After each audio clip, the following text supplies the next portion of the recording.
அனைவருக்கும் ஆ, வணக்கம். ஆம், நம்ம கடந்த முறை பார்த்தீங்கன்னா, செண்டுமல்லி வளர்ப்பு பத்தி வேதியன் அண்ணன் தெளிவா நமக்கு சொல்லிக் குடுத்திருந்தாங்க. அதே மாதிரி இந்த முறை தேனீ எப்படி லாபகரமான முறையில, இயற்கை முறையில வளர்க்கலாம் அப்படின்னு சொல்லிட்டு, இன்னைக்கு விரிவா நமக்கு சொல்ல இருக்காங்க. கண்டிப்பா இன்னைக்கு இணைந்திருக்கக்கூடிய அத்துணை விவசாயிகளுக்குமே நிச்சயமாக இது ஒரு பயனுள்ள நிகழ்வாக இருக்கும் அப்படின்னு நாங்க நம்புறோம். அண்ணே நம்ம தொடங்கிடலாங்க. ஆ, வணக்கம். நேயர்கள் அனைவருக்கும் வணக்கம். இப்ப பார்த்தீங்கன்னா, இயற்கை விவசாயத்துல முக்கியமா அங்கம் வகிக்கிறது தேனீக்கள் தான். தேனீக்கள் இல்லையேல் மனிதர்கள் உயிரினமே இல்லைன்னு சொல்லுவாங்க. ஏன்னா, பல விதைகளையே உற்பத்தி பண்றது இந்த தேனீக்கள் தான். தேனீக்கள் இருந்தா மட்டும் தான் விதைகள நம்ம அதிகமா உற்பத்தி செய்ய முடியும். ஏன்னா, மகரந்தத்து மூலியமா அந்த விதை நீங்க கிடைக்கக்கூடிய ரகம், அதுக்கான இதெல்லாம் அந்த தேனீக்கள் மூலியமா தான் நமக்கு கிடைக்குது. இப்ப பார்த்தீங்கன்னா, நெறையா விவசாயிகள் தேனீக்களையே முன்னாடிலாம் மரங்கள்ல அதே வளர்ந்து, அதே உற்பத்தி பண்ணிக்கிட்டு போயிட்டே இருக்கும். நம்ம யாரும் அத கண்டுக்கிறது இல்ல. இப்ப தேனீக்கள்ல பார்த்தீங்கன்னா, நெறைய இப்ப 4 வகை இப்ப இந்தியாவுல எடுத்துட்டீங்கன்னா, குறிப்பா 4 வகையான தேனீக்கள் இருக்கு. அதுல ஒண்ணு எடுத்தீங்கன்னா, மலைத்தேன். மலைத்தேன் தான் உங்களுக்கு தெரியும். பெரிய பெரிய மரங்கள்ல உயரமான மரத்துல அது கட்டியிருக்கும். அதுல ஒரு அடைக்கு பார்த்தீங்கன்னா 10 9லேருந்து 10 கிலோ வரைக்கும் அதுல தேன் கிடைக்கும். அடுத்ததா எடுத்தீங்கன்னா, கொம்பு தேன். இந்த மா, முந்திரி, புளி இந்த மரங்கள்ல பார்த்தீங்கன்னா, சின்ன சின்ன அடையா கட்டியிருக்கும். அது கொஞ்ச நாளைக்கு தான். அது பூ இருக்கிற வரைக்கும் அந்த அடை அதுல இருக்கும். அது கட்டிட்டு கொஞ்ச நாள் பூ முடிஞ்சோனே அடுத்தடுத்த மரத்துக்கு போயிட்டே இருக்கும். அதான் கொம்பு தேன். ஆனா ஒரு அடை மட்டும் தான் இருக்கும். அப்புறம் 3வதா எடுத்தீங்கன்னா, கொசு தேன் இல்லாட்டி பொந்து தேன்னு சொல்லுவாங்க. பார்த்தீங்கன்னா, அந்த செவரு, அந்த இடுக்குகள்ல இருக்கும். பனை மரத்துல அந்த சப்பையில இருக்கும். அப்புறம் புதர்ல இருக்கும். அது குறிப்பா எடுத்தீங்கன்னா, கீழ உள்ள செடிகள்ல இருந்தா அதிகமான மகரந்தத்த எடுக்கும். ரொம்ப தூரம் போகாது. ஒரு தோட்டத்துல இருக்குன்னா, இப்ப ஒரு தோட்டத்துக்குள்ள என்னென்ன இருக்கோ அதிலேருந்து அந்த மகரந்தம் எடுத்து அது தேன சேகரிச்சு அது வளர்ந்து வரும். இருக்கிறதுலயே பார்த்தீங்கன்னா, அதிக விலை அது மதிப்பற்றது இந்த கொசு தேனோட தேனு தான். ஏன்னா, அது ஒரு புளிப்பு தன்மையா இருக்கும். அதிகமான மூலிகைகள்லேருந்து எடுக்கக்கூடிய தேனு. அதனால தான் அதோட விலை அதிகமா இருக்கும். குறிப்பா அதுல தேனுங்கிறது ஒரு அதிகபட்சம் ஒரு 50 மில்லிலேருந்து 60 மில்லி தான் ஒரு அடையிலேயே இருக்கும். அதுக்கு மேல அதுல இருக்காது. அதான் அதோட இது. அதுக்கு அடுத்ததா பார்த்தீங்கன்னா தான் நம்ம வளர்ப்பு தேன். அதாவது இந்திய தேன் அல்லது பெட்டி தேன் அல்லது வளர்ப்பு தேன் அப்படின்னு சொல்லுவாங்க. இதான் இப்ப பரவலா நம்ம எல்லாரும் இந்தியா முழுக்க அது நெறையா இருக்கு. இந்த பெட்டி தேன்ல விவசாயிகள் அதிகமா நெறையா இப்ப அத வளர்க்கறதுக்கு ஆர்வம் காட்ட ஆரம்பிச்சுட்டாங்க. இத பத்தி தான் நம்ம நெறையா பார்க்க போறோம். ஏன்னா மத்த 3 தேனீக்களும் தானா வளரக்கூடியது. இந்த பெட்டி தேன் மட்டும் தான் அதாவது இந்திய தேனீக்கள் மட்டும் தான் நம்ம வயல்வெளியில வச்சு அத வளர்த்து அதிலிருந்து தேன் எடுக்கவும், மகரந்த சேர்க்கை உருவாக்கவும், மகசூல் அதிகரிக்கிறதுக்காக இந்த இந்திய தேன், பெட்டி தேனை வளர்க்குறோம். இதுல பெட்டி தேனு பார்த்தீங்கன்னா, ரொம்ப ஒரு வித்தியாசமான ஒரு முறையில நம்ம கையாளணும். ஏன்னா, இப்போ ஒரு ஏக்கருக்கு பார்த்தீங்கன்னா 4 பெட்டி வைக்கலாம். இத வளர்க்குற இடத்தேர்வு முக்கியமானது. ஏன்னா, நீங்க அந்த பெட்டி வைக்கிற இடத்துல எந்த விதமான இடைஞ்சலும் இருக்கக்கூடாது. அதான் முக்கியமானது. நாய் தொல்லை இருக்கக்கூடாது, ஆடு மாடு தொல்லை இருக்கக்கூடாது, வேற ஓணான் பிரச்சனை இருக்கக்கூடாது, அடிக்கடி பழக்கவழக்கங்கள் உள்ள இடமா இருக்கக்கூடாது. பக்கத்துல எதுவும் புகை மூட்டம் அந்த மாரி சருகுகள கொளுத்துறது, வெறுவு எரிக்கிறது, இது போன்ற இடங்கள் எல்லாம் இல்லாத மாரி அந்த இடத்த தேர்வு பண்ணி வச்சுட்டீங்கன்னா, அந்த தேனீ பெட்டி ரொம்ப நீண்ட நாட்கள் வரைக்கும் அதுல உற்பத்தி ஆயிட்டே இருக்கு. நம்ம அதிலேருந்து கிட்டத்தட்ட 3 மாதத்துக்கு 4 மாதம் இடைவெளியில நம்ம அத தேனீக்கள காலனி பிரிச்சு ஒவ்வொரு பெட்டியா பிரிச்சு எடுத்துட்டு இருக்கலாம். அதான் அந்த இந்திய தேனீயோட ஒரு சிறப்பு தன்மை. அடுத்தது சில பேர் நினைச்சிட்டு இருக்காங்க, தேனீக்கள் வளர்க்கறன்னா ரொம்ப சிரமம், அது கொட்டிடும். இது ரொம்ப ஆபத்தானது அப்படின்னு சொல்லிட்டு. உண்மையிலே அது கிடையவே கிடையாது. நீங்க எப்படி ஆடு மாடெல்லாம் எப்படி வளர்க்குறீங்களோ, அதே மாரி தான் தேனீக்களும். நீங்க ஒரு வாரத்துக்கு ஒரு தடவ சும்மா அப்படியே போற போக்குல அப்படியே மேல அந்த பெட்டியோட மூடிய தொறந்து பார்த்துட்டு, அத மூடி வச்சுட்டு போனாலே அது உங்கள நம்ப வீட்டு எஜமான் அப்படி நான் மட்டும் முதலாளி அப்படின்னு நினைச்சுட்டு உங்கள ஒண்ணுமே பண்ணாது. அடுத்தது இந்த தேனீக்கள் வளர்க்கறது தேனீக்களுக்கு அதிகமா சோம்பேறிகள ரொம்ப பிடிக்கும். சோம்பேறினா என்னன்னா, அங்க போய் சும்மா அப்படியே ஒரு அசால்ட்டா எந்த விதமான ஒரு இது இல்லாம கைய தூக்குறது, போடுறது, ஆடுறது இது மாரி இல்லாம ஒரு சாதாரணமா இருந்தீங்கனாலே தேனீக்கள் நம்பள ரொம்ப கவர்ந்து இழுக்கும். அதான் முக்கியமானது. அதான் நெறைய பேர்ட்ட சொல்லுவேன். ஏன்னா, நீங்க போய் எடுத்தோனே அத எடுக்கிற மாரியும், பெரட்டுற மாரி, உடைக்கிற மாரி, மூடிய வேகமா தொறந்து இப்படியெல்லாம் பண்ணீங்கன்னா, கண்டிப்பா தேனீக்களுக்கு பிடிக்கும். உடனே நீங்க என்ன நினைக்கும், சரி இங்க கூட்ட இடிக்கட்டு வருதுன்னு சொல்லிட்டு என்ன செய்யும், அங்கேருந்து ஓடியாந்து உங்க மேல கொட்ட ஆரம்பிச்சுரும். கொட்டிட்டு ஒரு கொடுக்க விட்டு போயிட்டுனா அடுத்த தேனி என்ன பண்ணும், அந்த வாசனையை கண்டு திரும்ப திரும்ப உங்க மேலேயே வந்து கொட்டிக்கிட்டே இருக்கும். கண்டிப்பா தேனீக்கள் மட்டும் கொட்டிட்டுனா அந்த கொடுக்க விட்டு போடும் அதான். ஆனா ஆனா கொட்டுன தேனீக்கள் வந்து போய் இறந்துரும். இதான் முக்கியமானது. அதனால நம்ம கூடுமான வரைக்கும் அது கொட்டாம பார்த்துக்கிறது நமக்கு நல்லது. அப்பதான் அது ஒரு உயிரை நம்ம காப்பாத்த முடியும். தேனீக்கள கொல்லாம இருக்கலாம்.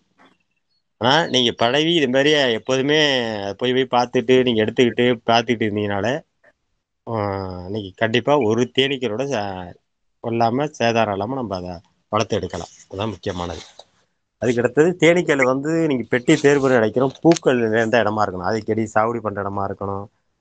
பக்கத்துல மரங்கள் இப்ப புளிய மரம், நாவல் மரம், முருங்கை மரம் இது மாரி மரங்கள் உள்ள நேரங்கள்ல, பூக்கள் அதிகம் உள்ள இடத்துல அந்த இடத்த தேர்வு பண்ணி வைக்கிறபோது, தேனும் அதிகமா இருக்கும். அதோட உற்பத்தி திறன் ஒவ்வொருத்தருக்கும் அதிகரிச்சுட்டு அப்பதான் நீங்க ஒரு 4 மாசத்துக்கு ஒரு தடவையாவது காணி பிரிச்சு அடுத்த பெட்டிய உருவாக்கிட்டே வரலாம். நமக்கு சீக்கிரமா அதுக்கான அதுலேருந்து வருமானம் கிடைக்கக்கூடியது. அ அந்த ஒவ்வொரு மாதமும் அந்த இடத்த தேர்வு பண்ணி நம்ம அதுக்கான இடத்துல கொண்டு வைக்கணும். அதான் முக்கியமானது. அடுத்தது இதுல நெறைய பேரு சந்தேகங்கள் இருக்கும் நெறைய. என்னன்னா, தேனீக்கள்ல வந்து இவ்வளவு நெறைய உற்பத்தி பண்ணுது. சீக்கிரமா இவ்வளோ பூச்சிகள உருவாக்கி அடுத்தடுத்த பெட்டி 3 மாசத்துல பிரிக்கணும்னு சொல்றீங்க அப்படின்னு சொல்லிட்டு நெறைய சந்தேகங்கள் இருக்கும். இப்ப ராணி தேனி அதில பார்த்தீங்கன்னா, ராணி தேனீன்னு இருக்கும். தேனீக்கள்லயே பார்த்தீங்கன்னா, அதில ராணி தேனி, இப்ப ஆண் தேனி, வேலைக்கார தேனி. வேலைக்கார தேனீங்கிறது ஒண்ணும் இல்ல, பெண் தேனி தான். இந்த தேனீக்கள்ல இருந்து ஒரு பெட்டியில ஒரு ராணி தேனி தான் இருக்கும். நீங்க எத்தினி இது வச்சாலும், ஒரு ராணி தேனி மட்டும் தான் அந்த பெட்டியில இருக்கும். ஒவ்வொரு தடவையும் அந்த ப வேலைக்கார தேனீக்கள்லாம், இப்ப ஆண் தேனீக்கள்லாம் சேர்ந்து அதுக்கு தேவையான உணவுகள, மகரந்த தேனெல்லாம் எடுத்தாந்து அந்த ராணி தேனீக்கு குடுத்து, அத உருவாக்கிட்டு நல்லா வளர்த்து வந்துகிட்டே இருக்கும். ஒரு காலகட்டத்தில கிட்டத்தட்ட பார்த்தீங்கன்னா, 700லேருந்து 800 முட்டைகள அந்த ராணி தேனீ விடும். இட்டு அந்த அடைகள்ல கீழ பார்த்தீங்கன்னா, அந்த கீழ இருக்கிறது பூச்சி அடை, மேல தேன் அடை. இந்த கீழ இருக்கிற பூச்சி அடையில எல்லா முட்டையும் விட்டுட்டு, அது திரும்ப ஒரு 8 நாள்லேருந்து குஞ்சு பொரிச்சு வெளியாக ஆரம்பிச்சுரும். முதல்ல தேனீக்கள் வந்து வெளியாகிற பொழுது, அந்த கூடுகள்ல இருக்கிற கீழ உள்ள அந்த அசடுக, அழுக்கு அப்படியே சுத்தம் பண்ணிக்கிட்டே இருக்கும். வேலையே அதான் பார்க்கும் அது. அந்த அந்த இடத்த அவ்வளோ சுத்தமா வச்சுக்கும். இதுதான் தேனீக்கள்ட்ட உள்ள ஒரு சிறப்பு தன்மை அது சொல்லலாம். அப்பப்ப அத இடத்த அப்படியே பார்த்துக்கிட்டே இருக்கும். சில பேர் நினைப்பாங்க, அடிக்கடி இது தொறக்கணும், சுத்தம் பண்ணணும் அப்படின்னா, நீங்க எதுவுமே வேண்டியதில்ல. அதே பாட்டு எடுத்து வெளிய அழுக்க சுத்தம் பண்ணிட்டு, நாக்க அடுத்த தட்டி எடுத்து இப்படியே சுத்தம் பண்ணிக்கிட்டே வந்துகிட்டே இருக்கும். அது ஒவ்வொரு தடவையும் அவ்வளோ வேகமா வேலை பார்க்கும். பார்த்தீங்கன்னா, வெளியிலேருந்து போய் இந்த மெழுக கொண்டாந்து இந்த அடைய கட்டி ஒவ்வொரு இதுலயும் அந்த தேனை வந்து அப்படியே உள்ள சேகரிச்சு மகரத்த கொண்டு வந்து சேகரிச்சு வைக்கிறதுக்காக அந்த அப்படியே ஒரு கிராஸா அப்படியே வச்சுட்டு தேனை கொண்டாந்து சேகரிக்க அப்படியே வச்சு வைக்க கொஞ்சம் அப்படியே கிராஸ் பண்ணி அந்த மெழுகை சேர்த்து வச்சிருந்து கொண்டாந்து கடைசியா சீல் வச்சிரும். ஒரு இதுலயும் அப்படி பார்த்தீங்கன்னா, ஒரு சொட்டு தேனை அப்படி சீல் வச்சு எல்லாத்தையும் ஒரு அடைய ஃபுல்லா கிட்டத்தட்ட மேலட ஒரு 5 சட்டம் இருக்கும். 5 சட்டமும் நீங்க நிறைஞ்சு வர்றது கிட்டத்தட்ட ஒரு 3 மாசத்துல வந்துரும். 3 மாசம் முடிஞ்சு நிறைஞ்சிட்டுனா கிட்டத்தட்ட ஒரு 900 மில்லியிலிருந்து 1 லிட்டர் வரைக்கும் தேன் எடுக்கலாம் ஒரு பெட்டியில. அதான் இதோட இந்திய தேனீக்களோட தன்மை. அது என்னன்னா, இப்ப தேன் பார்த்தீங்கன்னா, நெறைய பேர் இப்ப நெறையா சந்தையில நல்ல விலைக்கு வந்துட்டு இப்ப. பார்த்தீங்கன்னா, ரூ. 1000லேருந்து ரூ. 1200 வரைக்கும் இன்னைக்கு தேனோட ரேட்டு போகுது. குறிப்பா நீங்க எந்த பொருளோட இத சேர்த்து நீங்க சாப்பிடுறீங்களோ, அதோட மருத்துவ குணத்த அது எடுத்து செயல்படும். இதான் தேனோட முக்கியமான தன்மை. நீங்க அ அப்புறம் பார்த்தீங்கன்னா, இந்த பெட்டி தேனீ பார்த்தீங்கன்னா, இப்ப அதுல வந்து 2 பிரிவு இருக்கும். அதாவது புழு அறை, தேன் அறை அப்படின்ட்டு 2 பிரிவு இருக்கும். இதுல வந்து புழு அறை வந்து கீழ தான் இருக்கும். அதுல தான் ராணி தேனீ முட்டையிட்டு அத குஞ்சுகள பொரிச்சு உருவாக்கிட்டு, அதுலேருந்து நெறையா உற்பத்தியாகி, அது என்ன செய்யும், வெளியில போயி பூக்கள்லேருந்து மருந்த எடுத்தாந்து இந்த தேன சேகரிச்சு, மேல கொண்டு வந்து மேல வந்து தேன் அறை. இந்த தேன் அறையில சேகரிச்சு வச்சுக்கிட்டே வரும்.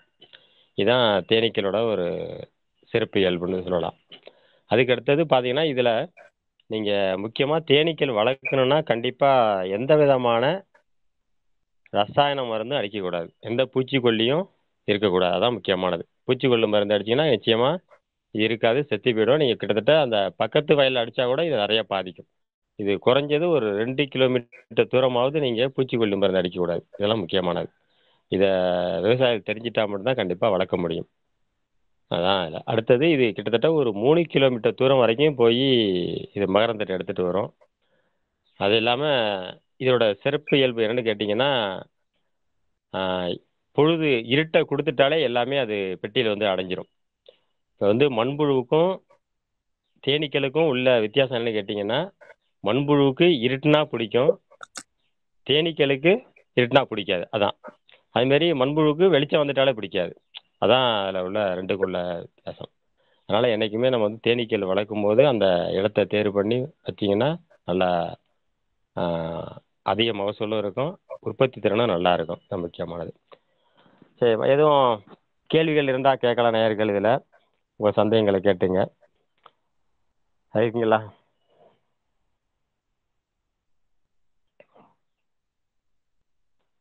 ஹலோ. அண்ணன் இப்ப எனக்கு ஒரு சந்தேகம்ண்ணே. ம். இப்போ இத வந்து நம்ம இப்ப 3 மாசம் இது வந்து வளர்றதுக்கு வந்து காலம் எடுத்துக்கும்னு சொன்னீங்க. இது எந்த ம். சமயத்துல நம்ம வளர்க்க ஆரம்பிச்சா கரெக்ட்டா இருக்கும்? எந்த பருவம் இதுக்கு சிறந்ததா இருக்கும்னு? எப்ப பாத்தீங்கன்னா இதுக்கு வந்து அதிகமா, அதாவது டிசம்பர், ஜனவரி, பிப்ரவரி இந்த மாதங்கள்ல அதிகமான இது இருக்கும். இப்ப அது மாதிரி இந்த டைம், இப்ப இந்த ஜூன், ஜூலை, ஆகஸ்ட் இந்த நேரம் பாத்தீங்கன்னா, நாவல் மரம், வேம்பு மரம், வேப்ப மரம், முருங்கை இதெல்லாம் பூ பூத்திருக்கும். இந்த டைம்ல அதுக்கு நிறையா தேன் கிடைக்கும். குறிப்பா இது மழைக்காலங்கள்ல கொஞ்சம் கஷ்டம். அந்த டைம்ல பூக்கள் அதிகமா இருக்காது. 2வது வெளியில போறதுக்கு ரொம்ப இடைஞ்சலா மழை அடிக்கடி ஒரு 10 நாள் தொடர்ச்சியா பெய்யுதுன்னா, இதுக்கு தேவையான உணவு கிடைக்காது. வெளியில போய் எடுத்துட்டு வர முடியாது. அந்த டைம்ல இது ரொம்ப கஷ்டப்படும்.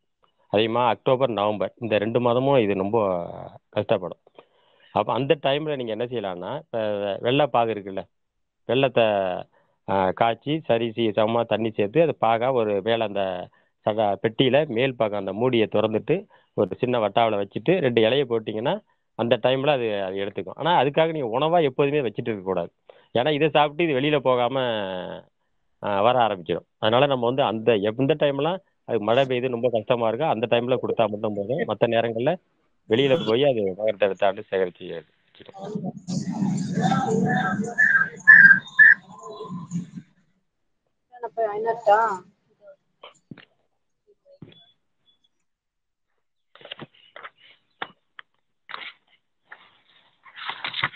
ஹலோ, வேற யாரு இருக்கீங்க? கேளுங்கம்மா. அ அண்ணா, இப்ப ஒரு முறை வந்து நம்ம வந்து தேன் எடுத்துட்டோம் அப்டின்னா, அதே பெட்டிய வந்து மறுமுறையும் அடுத்தடுத்த முறைலாம் வந்து பயன்படுத்திக்கலாமாண்ணே? கண்டிப்பா. நீங்க தேன் எடுத்துட்டீங்கன்னா, மேக்ஸிமம் தேன் எடுக்கிற போது ஒரு சட்டத்திலயாவது நம்ம தேன் எடுக்காம அதில வச்சுட்டு வந்துரணும். ஏன்னா, அதில சுத்தமா தேன் இல்லாம எடுத்துட்டீங்கன்னா, அதுக்கு சிரமமா இருக்கும். அதனால நம்ம ஒரு சட்டத்த மட்டும் தேன் எடுக்காம, மீதி இருக்கிற 5 சட்டத்த எடுத்துட்டு தேன எடுத்துட்டு, நீங்க அதில திரும்பவும் அந்த சட்டத்த அதிலேயே வச்சிரணும். அதான் முக்கியமானது. திரும்பவும் அந்த மேல இருக்கிற 6 சட்டத்திலயும் வச்சிரணும். இப்ப என்னன்னா, அதுக்கு வந்து இயந்திரம்லாம் வந்துட்டு. கருவியெல்லாம் இருக்கு அதுக்கு. இந்த தேன் எடுக்கிறதுக்கான கருவியெல்லாம் இருக்கு. அப்ப அந்த சட்டத்த எடுத்து பிளேடுல லேசா சீவிட்டு, அந்த கருவியில வச்சு சுத்துனீங்கன்னா போதும். தேன் மட்டும் கசிஞ்சு வந்துரும். அந்த மெழுகு அப்படியே வீணடிக்காம திரும்ப கொண்டு அந்த 5 சட்டத்தையும் வச்சுட்டீங்கன்னா, மறுநாள் அது தேனை சேகரிக்கிறதுக்கான ஒரு வாய்ப்பு கிடைச்சிரும். இந்த மெழுகு எடுத்து அடை கட்ட வேண்டியதில்ல. இப்ப அடை கட்டி அத முடிச்சு வர்றதுக்கு கிட்டத்தட்ட 2 மாசம் ஆகும். அப்புறம் தான் தேனை சேகரிக்கும்.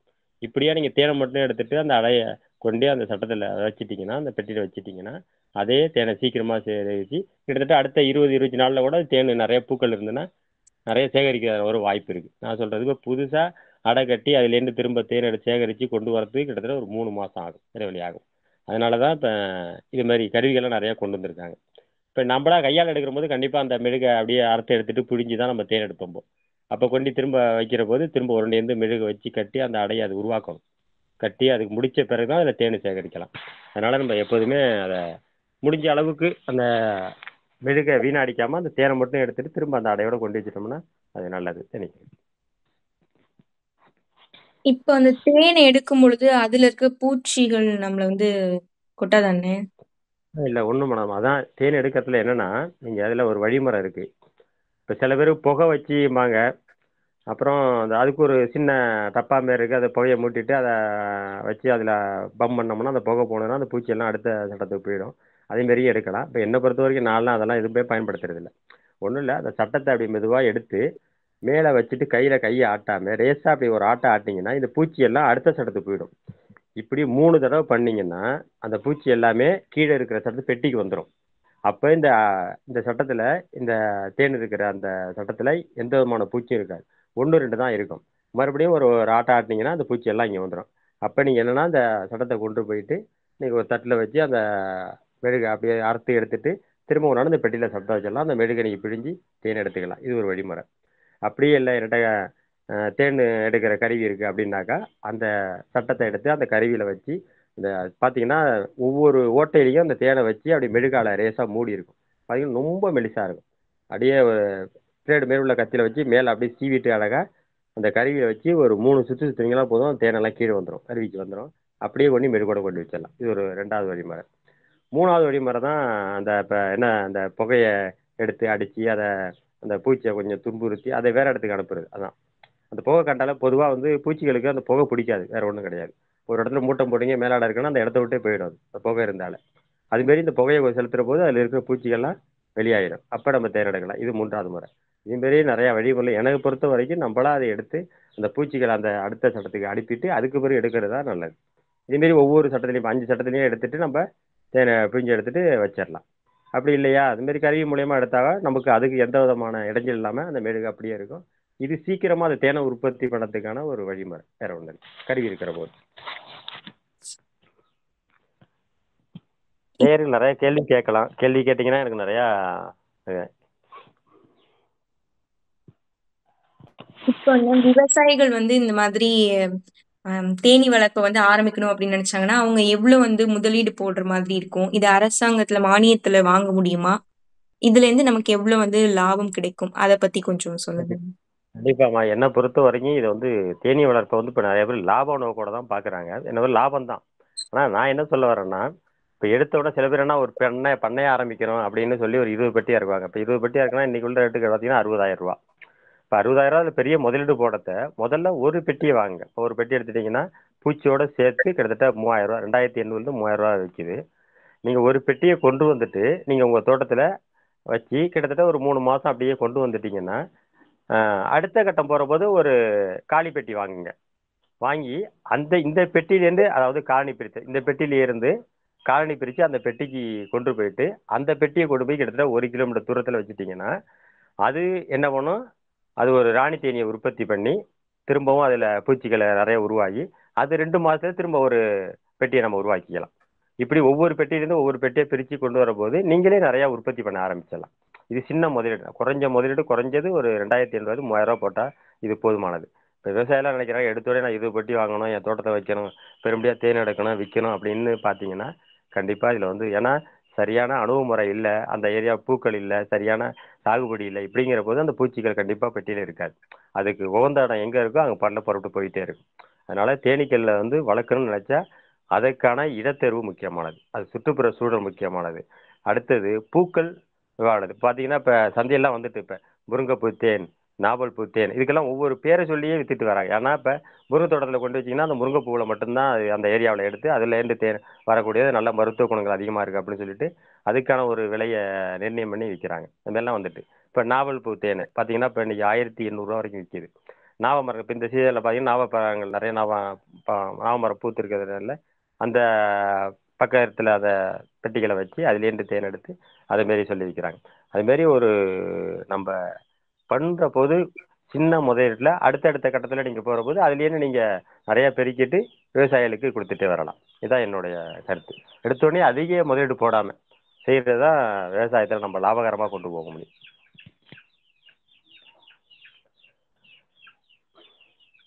இன்னொரு ஒரு விவசாயிகள் நிறைய இருக்கிறீங்க, நிறைய கேள்வி கேட்கலாம். இப்போ இந்த பூச்சிகளுக்கு வந்து நோய்வாய் ஏற்படுறதுக்கு தன்மை இருக்கானே? இல்லை, தேனீக்களில் பொறுத்த வரைக்கும் நோய் பிரச்சனை ஒன்றும் அதிகம் கிடையாது என்னை பொறுத்த வரைக்கும். இதில் பார்த்தீங்கன்னா இடைஞ்சலான இது வந்து அப்போ இந்த மழைக்காலங்களில் கொஞ்சம் அந்த பூஞ்சை நோய் வரும். அந்த மெழுகு இருக்குது பார்த்தீங்களா, அதில் தண்ணி பட்டு அது ஒரு மெழுகு பூச்சின்னு இருக்கு ஒன்று. அந்த பூச்சி வந்துட்டுனா என்ன செய்யும், அந்த மெழுகுள்ளே உட்காந்துக்கிட்டு அந்த மெழுகெல்லாம் தின்னுக்கிட்டு அது எல்லாத்தையும் மெழுகை காலி பண்ணிவிடும். அப்போ அந்த பூச்சிகள்லாம் சரி வர செயல்பட முடியாது. வெளியில் போயிட்டு தேனை எடுத்தாண்டு தேனை சேகரிக்கவோ முட்டையிட்டு குஞ்சுகளை உற்பத்தி பண்ணுறதுக்கோ ராணி தேனி நிற்கிறனாலே சரியாக செயல்பட முடியாது. அதனால என்னன்னா ஒரு கிட்டத்தட்ட ஒரு 25 நாள் 20 நாள் ஒரு மாதத்துக்கு ஒரு தடவையாவது அந்த சட்டத்தை எடுத்து இந்த மெழுகெல்லாம் நல்லா இருக்கா, அதுலேருந்து வேறு ஏதோ சேதாரம் அடைஞ்சிருக்கா பார்த்தீங்கன்னா சரி, அந்த மெழுகில் சில ஓட்டை வந்திருக்கும், அதில் சில பெரிய புழுவாக இருக்கும். இது மாதிரிலாம் நம்ம பார்த்துட்டு வந்தோம்னா கண்டிப்பாக இதை சரி பண்ணிடலாம். அடுத்தது இந்த பூச்சியினால் வேற பின் தொந்தரவு நிறையா இருக்குது. பக்கத்தில் ஓனாக இருந்ததுன்னா என்ன செய்யும், அந்த பூச்சியை பிடிச்சி சாப்பிட்டுட்டே இருக்கும். அதனால அந்த பூச்சி வளர்ச்சி பெட்டியோட வளர்ச்சி குறையும். அந்த உற்பத்தி திறன் குறையும். தேனோட அதிகமான இது இருக்காது. அதுக்கு அடுத்தது பார்த்தீங்கன்னா பல்லி பல்லி இருக்கும். இது மாதிரிலாம் சின்ன சின்ன இது இருக்கும். எறும்பு முக்கியமானது, எறும்பு தான் அடிக்கடி இதை தாக்கக்கூடியது. எறும்பு என்ன செய்யும், நேராக வந்து அப்படியே அதை கீழே அதுக்கு ஒரு சேண்டு கொடுத்துருக்கோம். சேண்டு வழியாக மேலே வந்து நேராக போய் அந்த அடையில் இருக்கிற தேனை இது சாப்பிட்டுட்டு இருக்கோம். அப்போ நம்ம என்ன செய்யணும், அடிக்கடி இதை பார்த்துக்கிட்டு இருக்கணும். கோழி அந்த சுற்று வட்டாரங்கள் குப்பைகள் இருந்தால் அகற்றிட்டு, அது கோழி சில பேர் என்ன செய்வாங்க, அந்த தேனில் தண்ணி வச்சிருவாங்க. சின்ன ஒரு தொட்டி மாரி கட்டிட்டு தண்ணியை வச்சுட்டு அது மேலே சேடை வச்சிருவாங்க. அங்கே எறும்பு போகாது. முக்கியமாக பெரும்பாலான இடையூறு எறும்புகள்னால வரும். இதான் பிரச்சனை. வேறு ஒன்றும் நோய் பிரச்சனை இல்லை. அப்படியே ஒன்று ரெண்டு அதில் உள்ள இழந்தால் கூட அந்த பூச்சிகளாக சேர்ந்து அதை எடுத்து வெளியே தள்ளி விட்டு சுத்தம் பண்ணிட்டு இருக்கும். அதனால பெரும்பாலான ஒரு நோய் பிரச்சனை இதில் ரொம்ப குறைவு. இது நம்ம இடையூறு தான் நிறையா அதிகம். அதை நம்ம சரி பண்ணிட்டாலே தேனீக்கள் நிறைய உற்பத்தி பண்ணிடலாம்.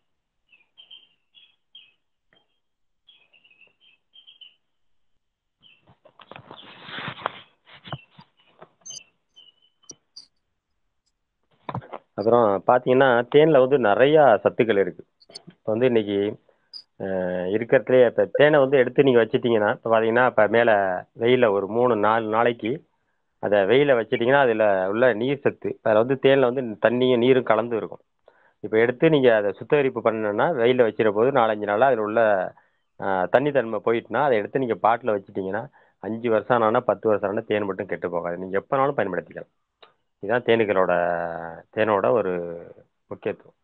ஆனால் நீங்கள் இப்போ இருக்குல்ல, இப்போ நிறையா வியாதிகளை இது குணப்படுத்துது.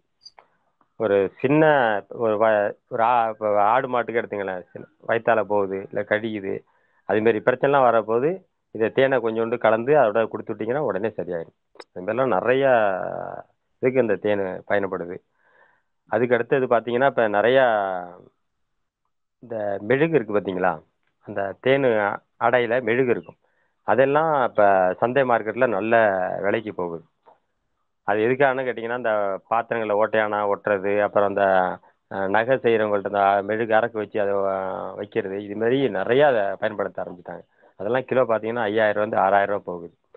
அது உள்ள மெழுகு. அதுமாதிரி அதுக்கு அடுத்து பார்த்தீங்கன்னா ராயல் ஜெல்லின்னு சொல்லுவாங்க.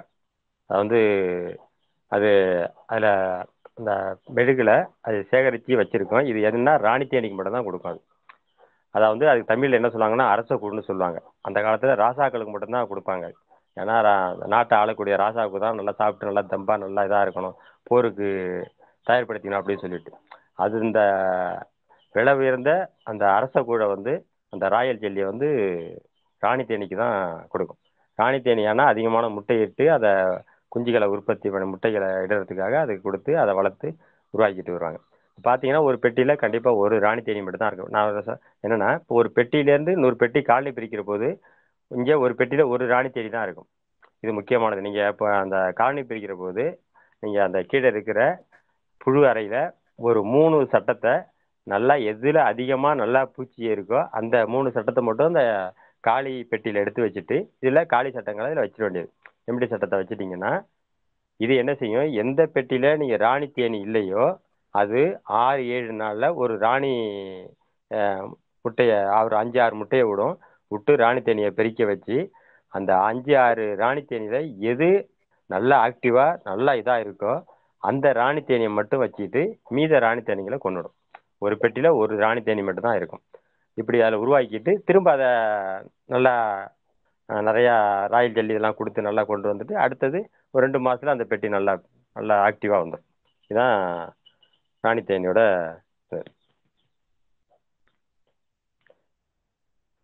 விவசாயிகள் நிறைய கேள்வி கேட்கலாம், கேளுங்க, நிறைய கேளுங்க.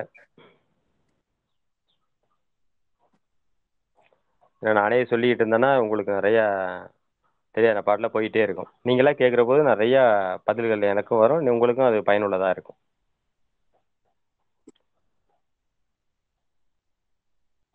அண்ணா இப்போ அன்னைக்கு நீங்க சொல்லும்போது சொன்னீங்க, இப்ப இந்த தேனீயோட பெட்டிக்கு வந்து ஒரு அளவு இருக்கு அப்படின்னு. இந்த அளவுல வந்து வளர்த்தா தான் அது வந்து வளரும் அப்படின்ற மாரி சொன்னீங்க.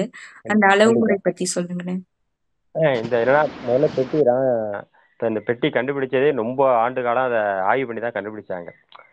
அந்த இப்போ அந்த பெட்டியோட அளவு இப்போ நீங்கள் பார்த்தீங்கன்னா எந்த பெட்டியில இருந்தும் அந்த சட்டத்தை எடுத்து வச்சீங்கன்னா அதில் கரெக்டாக பொருந்தும். இப்போ அந்த தேனீ வளர்ப்பில் நீங்கள் பார்த்தீங்கன்னா இந்த இந்தியாவில் இருக்கிற அனைத்து பெட்டியோட அளவும் ஒரே மாதிரி தான் இருக்கும். அதான் முக்கியமானது. அந்த அளவு படி தான் அந்த பூச்சிகள் அதை தங்குனது. அதை கண்டுபிடிச்சி அவங்க அதை கொண்டு வந்து காட்டில் வச்சு அதை வளர்க்குற போது தான் அந்த தேனீக்கள் வந்து அது இருந்தது. பல தடவை முயற்சி பண்ணி எல்லா தேனீக்களும் ஓட ஆரம்பிச்சிட்டு இந்த அளவில் இருந்த போது தான் இதில் நிறையா குஞ்சுகளை முட்டையிட்டு குஞ்சு பொரிக்க ஆரம்பிச்சுது. அடுத்தது திரும்ப இதோட வெளியில போயிட்டு இப்போ அந்த பார்த்தீங்கன்னா அதே அந்த தேனீக்களை வெளியிலேருந்து குளத்துல போய் நீரோ தண்ணியோ இதை எடுத்தாந்துட்டு அந்த இடத்த வந்து எப்போதுமே குளிர்ச்சியாக வச்சுக்கும். தேனீக்கள்கிட்ட உள்ளது அதான். ஏன்னா குளிர்ச்சியாக இருக்கிற போது தான் அந்த பெட்டியில் அந்த தேனீக்கள் இருக்கும். அந்த தண்ணி இருக்குல்ல தண்ணியை எடுத்துகிட்டு வந்து இதே மேலே உடம்புல வந்து அதே ஸ்ப்ரே பண்ணிக்கும். அந்த பெட்டி ஃபுல்லாக உள்ளார வந்து ஸ்ப்ரே பண்ணிக்கிட்டு உங்களுக்கு நல்லா தெரியும். சில நேரத்தில் பார்த்தீங்கன்னா அதே காற்று கொடுக்கும். உஸ் உஸ்ன்னு ஒரு சவுண்டே கேட்கும் பார்க்குற போது. இந்த வெயில் காலங்கள்லாம் ரொம்ப கஷ்டப்படும். அந்த டைம்ல எல்லாம் பார்த்தீங்கன்னா அது இடத்த அப்படியே குளிர்ச்சியாக வச்சுக்கிட்டு போய் வந்துக்கிட்டே இருக்கும். அடுத்தது இதை வந்து என்னன்னு கேட்டிங்கன்னா இப்போ இந்த ஒரு பெட்டி இப்போ காலி பெட்டி இருக்குது. இந்த பெட்டியில் நீங்கள் பிரிக்கிறீங்க. 3 சட்டத்தை மட்டும்தான் அந்த எடுத்து வைக்கிறீங்க. இந்த சட்டத்தை எடுத்து அதில் வைக்கிற போது அதுலேயும் கரெக்டாக இருக்கும். அதேமாரி அந்த ஒவ்வொரு அறையிலையும் இப்போ புழு அறை இருக்குன்னா அதில் 6 சட்டம், மேலே தேன் அறை இருக்குன்னா அதில் 6 சட்டம். அதில் எப்படி நீங்கள் எத்தனை சட்டத்தை இதில் எடுக்கிறீங்களோ அதில் காலி சட்டத்தில் வச்சிடணும். அப்போ தான் அடுத்த சட்டத்தை அது வந்து மெழுகு அடை கட்டிட்டு அதுக்கு அடுத்து குஞ்சு பெருகிது முட்டையிட்டு அப்படியே வந்துக்கிட்டே இருக்கும். அதான் அதோட இது தன்மை.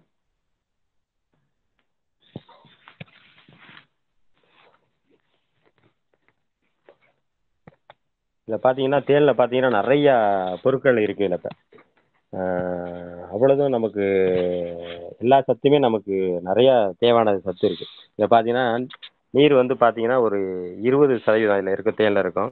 அப்புறம் கரும்பு சர்க்கரை இருக்குது, பழச்சக்கரை இருக்குது. பழச்சக்கரைலாம் பார்த்தீங்கன்னா 37% அதில் இருக்குது. திராட்சை சக்கரை 34% இருக்குது. தாது உப்பு 0.2% இருக்குது. அப்புறம் அங்கக அமிலங்கள் பார்த்தீங்கன்னா 0.2% இருக்குது. புரதம் பார்த்தீங்கன்னா அமினோ அமிலம்லாம் பார்த்தீங்கன்னா 1.5% இருக்குது. பிற பொருட்கள் பார்த்தீங்கன்னா 2% இருக்குது. அதுமாரி இதில் வந்து நிறையா சத்துக்கள் இதில் வந்து தேனில் வந்து அவ்வளவு இருக்குது. இந்த சத்துக்கள் இருக்கிறதுனால தான் இது எல்லாமே பார்த்தீங்கன்னா வெளியில் போய் தான் இது எடுத்துட்டு அனைத்து எல்லா பூக்கள்லேருந்து எடுத்துகிட்டு வர்றப்போ தான் இது வந்து நிறையா மருத்துவ குணங்கள் இருக்கிறதா இதில் ஆய்வு நிறையா சொல்லுது. அது இல்லாமல் நான் இப்போ சொன்னேன்ல அந்த பொந்து தேன் பார்த்தீங்கன்னா அது பொந்து எல்லாம் இப்போ செவத்துல இதில் கட்டியிருக்கும். அதுலேருந்து எடுத்தாண்டு இருக்கு. அந்த தேன் மட்டும்தான் லைட்டாக புளிக்கும். பார்த்தீங்கன்னா அந்த உங்களுக்கே தெரியும் அப்படி சின்ன சின்ன அப்படியே குமிக்கு மாரி இருக்கும். அதில் சேகரித்து வச்சிருக்கும். அதை எடுத்து நீங்கள் வாயில் வச்சு அது மிட்டாய் மாரி தான். மிட்டாய் மாரி இருக்கும். தப்பி சாப்பிட்டாலே போதும். அது அவ்வளோ இது இருக்கும். அது ஒரு புளிப்பு தன்மையாக இருக்கும். ஆனால் அந்த தேன் வந்து பார்த்தீங்கன்னா காலையில் விடியப்போ நம்ம செடி இருக்குல்ல எல்லா செடியிலேருந்து எடுக்கும். என்னென்ன மூலிகை செடி இருக்கோ இதுலேருந்து அந்த மருந்தை எடுத்துகிட்டு வந்து தேனை சேகரித்து அதுலேருந்து கொடுக்கும். ஆனால் அதிக மில்லிக்கு மேலே அது இருக்காது அந்த தேனில். தேன்லேயே வந்து விலை உயர்ந்த தேன் அதான். கிட்டத்தட்ட ஒரு கிலோ வந்து 4000 ரூபாயிலிருந்து 5000 ரூபாய்க்கு வந்து தேன் வீடுகள்லேயே இருக்கும். நிறையா பார்த்துருப்பீங்க. அந்த அதை நம்மளை கடிக்காது. இன்னும் அப்படி மேலே கொசு மாதிரி உட்கார மாதிரி இருக்கும். லைட்டாக கடிக்கிற மாதிரி இருக்கும். சும்மா கையில் தட்டி விட்டிங்கன்னா அது போயிட்டு இருக்கும். அதில் நம்ம அந்த தேனீக்களும் பயப்பட வேண்டியது. அதுமாரி அடுத்தது கொம்புத்தேன். கொம்புத்தேன் கொஞ்சம் இதாக இருக்கும். அதை நீங்கள் எடுக்கிறனா சில பேர் என்ன செய்வாங்க அது செத்தையை கொளுத்தி போட்டு அந்த பூச்சியை வெட்டிட்டு அதுலேருந்து எடுப்பாங்க. அதில் அதிகபட்சம் பார்த்தீங்கன்னா ஒரு 300லேருந்து ஒரு 200லேருந்து 300 மில்லி அளவுக்கு தான் அதில் தேன் இருக்கும். அதுக்கு அடுத்ததாக எடுத்தீங்கன்னா தான் இந்த இந்திய தேன் பெட்டி தேன். இதில் தான் ஒரு லிட்டர் இருக்கும். ரொம்ப கொடூரமானது மலைத்தேன். இதில் பார்த்தீங்கன்னா இது மலைகளில் இருக்கும். அதிகமாக மலைகளில் இருக்கும், பெரிய மரங்களில் இருக்கும். அது கொஞ்சம் பூச்சி தான் பெருசாக தெரியும். அதோட தன்மை என்னென்னா ஒரு ஒரு பூச்சி வந்து கொட்டிட்டுனா அது பின்னாடியே வரிசையாக வந்துக்கிட்டே இருக்கும். நம்மளை சுற்ற ஆரம்பிச்சிடும். சில பார்த்தீங்கன்னா சில ஏரியாவில் வந்து ஆட்டை தாக்கிட்டு அப்படிம்பாங்க, மனுஷனை தாக்கிட்டு அப்படிம்பாங்க. இப்போ ஆட்டு காதில் வந்து கொட்டிட்டுனா ஆடு என்ன செய்யும் அடிக்க டக்குன்னு காதை ஆட்டிக்கிட்டே இருக்கும். ஆட்டினோடனே எல்லா தேனீக்களும் வந்து காதை அப்படியே வந்து கொட்டிக்கிட்டே வரிசையாக வந்து போயிட்டே இருக்கும். அது காதே இத்து போயிடும். அந்த அளவுக்கெல்லாம் ஆயிடும். மனிதர்கள்லாம் கொட்டினா சில நேரத்துக்கு மயக்கமாக வந்துடும். அவன் ரொம்ப இதாக உள்ள ரொம்ப ஆக்ரோஷமாக உள்ளது மலைத்தேன் உள்ளது. மலைத்தேன் அதிகமாக பெரும்பாலும் கீழே இருக்காது. கிட்டத்தட்ட பார்த்தீங்கன்னா ஒரு குறைஞ்சது ஒரு 20லேருந்து 25 அடிக்கு மேலே தான் அது கூடு கட்டியிருக்கும். அதான் அதோட இது. அதுலேயே குறிப்பாக பார்த்தீங்கன்னா இதுக்கு தேனீக்களுக்கு ரொம்ப பிடிச்ச பூ என்னன்னு கேட்டிங்கன்னா மஞ்சள். மஞ்சள் கலரில் இருக்குது. எந்த பூ இருந்தாலும் அதிகமாக அதுக்கு ரொம்ப பிடிக்கும். இப்போ சணல் சணல் இருந்ததுன்னா அந்த ஏரியா நிறையா இருக்கும். கடலையில் பார்த்தீங்கன்னா அது இருக்கும். அதுமாரி எனக்கு தெரிஞ்சு தென்னையில் பார்த்தீங்கன்னா கிட்டத்தட்ட இந்த தேனீப்பெட்டி வைக்கிறதுனால ஒரு 25லேருந்து 30% வருமானம் அதிகமாக கிடைக்கும். உங்களுக்கு நல்லா தெரியும். நீங்க தேனி பெட்டி வைக்கிறதுக்கு முன்னாடி வச்சு பாருங்க. தேனி பெட்டி வச்ச பிறகு மகசூலை பாருங்க. நிறைய இது இருக்கும். ஏன்னா குறும்பை நிறைய பிடிக்கும் அதுல. அப்புறம் குறும்பை உயிரை குறைக்கும். அதுக்கு அடுத்தது அதோட தன்மை அப்படியே இருக்கும். இப்போ அந்த மகரந்தத்தை எடுத்து அதில் வைக்கிற போது அந்த தன்மை அப்படியே கிடைக்கும். இது மாதிரி நிறைய தேனீக்கெல்லாம் நிறைய இது இருக்கு. தேனீக்களோட வாழ்க்கை வரலாறு பார்த்தீங்கன்னா ரொம்ப வித்தியாசமா இருக்கும். இது அந்த அது ஒரு இடத்த கண்டுபிடிக்க தேர்வு பண்றதுக்கு பார்த்தீங்கன்னா, முதல்ல காலையில ஒரு கிட்டத்தட்ட ஒரு 15ல 20 தேனீக்கள் கிட்டத்தட்ட போய் தேடி பார்க்கும். இப்போ எங்கெல்லாம் பூ இருக்கோ அந்த இடத்த கண்டுபிடிச்சு, ஒரு இடத்துல இப்போ நாவல் மரம் இருக்கு, அந்த இடத்த கண்டுபிடிச்சிருக்கு. அங்கேருந்து வந்து இந்த தேனீக்கள்கிட்ட எல்லாம் அது சொல்லும். பார்த்தீங்கன்னா இப்போ அங்கே உள்ள வந்து உட்காந்துட்டு அப்படியே ஒரு சொடக்கு போடும். அப்படியே ஒரு ஒரு ஆட்டை ஆட்டினதுன்னா அதுக்கு என்ன 1 கிலோமீட்டர் தூரம்னு அர்த்தம். ஒரு குறிப்பிட்ட தூரத்தில் இருக்கு அப்படின்னு சொல்லி அதுக்கு ஒரு பாதையில் அது சொல்லும். அது மாதிரி 2 சொடக்கு போட்டதுன்னா 2 கிலோமீட்டர் தூரம், 3 சொடக்கு போட்டோம்னா 3 கிலோமீட்டர் தூரம். அது மாதிரி கணக்கு இருக்கு. அந்த இதை வச்சுட்டு எல்லா தேனீக்களும் அதுக்கு முன்னாடி சேர்ந்து போய் அந்த மரத்துலேருந்து மகரந்த இடத்துல தேனியை சேகரித்து கொண்டாந்து இங்கே வைக்க ஆரம்பிச்சிடும். இதுதான் அதோட தன்மை. இப்போ ஒரு ஏரியா போகணுன்னா அந்த இடத்துல போய் அந்த மரத்தில் இருக்கிற டெல்லி போய் காலையிலேயே சேகரிக்க ஆரம்பிச்சிடும்.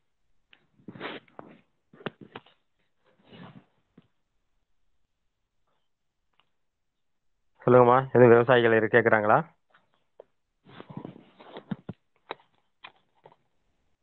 ஹலோ.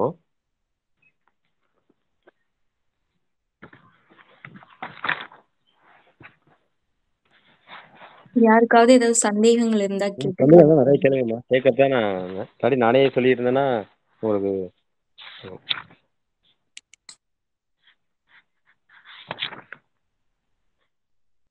பொதுவாக ராணி தேனியை பார்த்தீங்கன்னா நீங்கள் கண்டுபிடிக்கிறது சிரமம். இதில் சில பேர் இந்த ராணி தேனி எடுத்து ஒரு ஒரு சட்டத்தையாக எடுத்து ராணி தேனி பார்த்தீங்கன்னா அது ஒரு வித்தியாசம் இருக்கும். இப்போ ஆண் தேனீக்களை பார்த்தீங்கன்னா கருப்பாக இருக்கும். பெண் தேனீக்களை பார்த்தீங்கன்னா கொஞ்சம் வெள்ளையாக சின்ன ஒரே சைஸுக்கு இருக்கும்.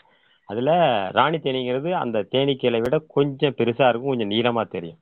இதை நீங்கள் அடையில எடுத்து பார்க்குற போது நீங்கள் அதை அவ்வளோ ஈஸியாக கண்டுபிடிச்சிட முடியாது. குறிப்பாக பார்த்தீங்கன்னா அதை கண்டுபிடிக்கணும்னா எந்த சட்டத்தில் எந்த அடையில அதிகமாக தேனீக்கள் இருக்கோ அந்த சட்டத்தை எடுத்து பார்த்தீங்கன்னா அந்த ராணி தேனி போயிட்டு இருக்கும். எப்போதுமே ராணி தேனி பின்னாடி ஒரு கூட்டம் போய்கிட்டே இருக்கும். அதுமாரி அதை கண்டுபிடிக்கலாம். இப்போ காலனி பிரிக்கிற போது அந்த ராணி தேனியை கண்டுபிடிச்சி அதை பிரித்து வைக்கணும். இப்படியே பார்த்துக்கிட்டு இருந்தீங்கன்னா கிட்டத்தட்ட 3 மணி நேரம் 4 மணி நேரத்தோட நீங்கள் பிரித்து வைக்க முடியாது. ரொம்ப சிரமமாக இருக்கும். அதனால நீங்கள் எந்த சட்டம் நல்லா பூச்சிகள் நிறையா இருக்கோ, நல்லா ஆரோக்கியம் நல்லா இருக்கோ அந்த சட்டத்தை எடுத்து அந்த காலி பெட்டியில் எடுத்து வச்சுட்டு அதை 1 கிலோமீட்டர் தூரம் கொண்டு வச்சிட்டிங்கன்னா அது திரும்ப என்ன செய்யும், எதில் ராணி தேனிலையோ அதே உற்பத்தி பண்ணிக்கும். முட்டையிட்டு அது திரும்ப ராணி தேனியை உருவாக்கி செயல்பட ஆரம்பிச்சிடும். இதுதான் ராணி தேனீக்களோட பண்பு. இது இல்லாமல் பார்த்தீங்கன்னா இப்போ நீங்கள் இப்போ நம்மகிட்ட இருக்குது, இப்போ சாவடி முடிஞ்சது, இப்போ பூ இல்லை அப்படின்ன பட்சத்தில் இப்போ பக்கத்து ஒரு ஒரு குறிப்பிட்ட ஒரு 2 கிலோமீட்டர் அந்தட்ட ஒரு விவசாயி சாவடி பண்ணியிருக்காரு, இப்போ வெள்ளரி போட்டிருக்காரு, இல்லை வெண்டி போட்டிருக்காரு அப்படின்னா அந்த தோட்டத்தில் கொண்டு போய் நீங்கள் பெட்டிகளை வச்சுட்டு அங்கே ஒரு 3 மாதம் 4 மாதம் இருக்குன்னா அந்த எடுத்துட்டு அதுக்கான சேகரிச்சுட்டு வந்துடலாம். இப்போ வந்து என்னன்னா இந்த பெட்டி வைக்கிறதுக்கு விவசாயிகளே காசு கொடுக்குறாங்க. ஏன்னா இப்போ அவங்களுக்கு கிட்டத்தட்ட ஒரு 20-30% மகசூல் கூட கிடைக்கிற போது நிச்சயமாக எந்த விவசாயியும் காசு கொடுக்காம இருக்க மாட்டோம். அதுக்கான பலன் கிடைக்கும். அது இல்லாமல் நம்ம தேன் வளர்க்குற நம்மளுக்கு தேன் கிடைச்சிருது. அடுத்தது அதில் ஒரு பெட்டியை நம்ம பிரித்து புது பெட்டியாக கொடுத்துட்றோம். இதுதான் முக்கியமானது. இன்னும் நம்மளே பெட்டியை நம்ம அடிக்கலாம். என்னன்னா அந்த அளவு முக்கியமானது. இப்போ ஒரு பெட்டியை பார்த்து அதில் எத்தனை இஞ்சி அதில் வருதோ அதே அளவுக்கு நம்ம அடித்து அந்த பிரேம் சட்டத்தை எல்லாம் கட் பண்ணி நம்மளே எடுத்துக்கிற போது நம்மளே உருவாக்கலாம். ரொம்ப காசு குறைவாக நம்ம அடிச்சுக்கலாம். இப்போ வெளியெல்லாம் பார்த்தீங்கன்னா வாங்குற போது ஒரு பெட்டி கிட்டத்தட்ட 1200 அந்த இதுக்கு வருது. இப்போ பூச்சி பார்த்தீங்கன்னா நீங்கள் தனியாக வைக்கணும்னா 1500 கேட்குறாங்க ஒரு பூச்சி, ஒரு பெட்டியில் பூச்சி அடைச்சி கொண்டு வரதுக்கு. இப்போ நீங்கள்லாம் வாங்குனீங்கன்னா புதுசாக வாங்குற போது 2 சட்டம் மேக்சிமம் 3 சட்டத்துக்கு மேலே இருக்காது. அவெல்லாம் வளர்த்து கொடுப்பாங்க. அப்போ எடுத்து வச்சு ஒரு 10 நாள் வச்சுருந்து 15 நாளைக்குள்ள நமக்கு விற்றுருவாங்க. இப்போ நாம எடுக்கிற போது நம்ம 5 சட்டத்தையுமே நல்லா பூச்சிகளை வளர்த்து கொடுக்குற போது நம்ம நல்லா வளர்ச்சியை கொடுக்கலாம். நல்ல அதிகமான லாபத்தையும் அதுக்கு எடுத்துக்கலாம். அதான் இதோட.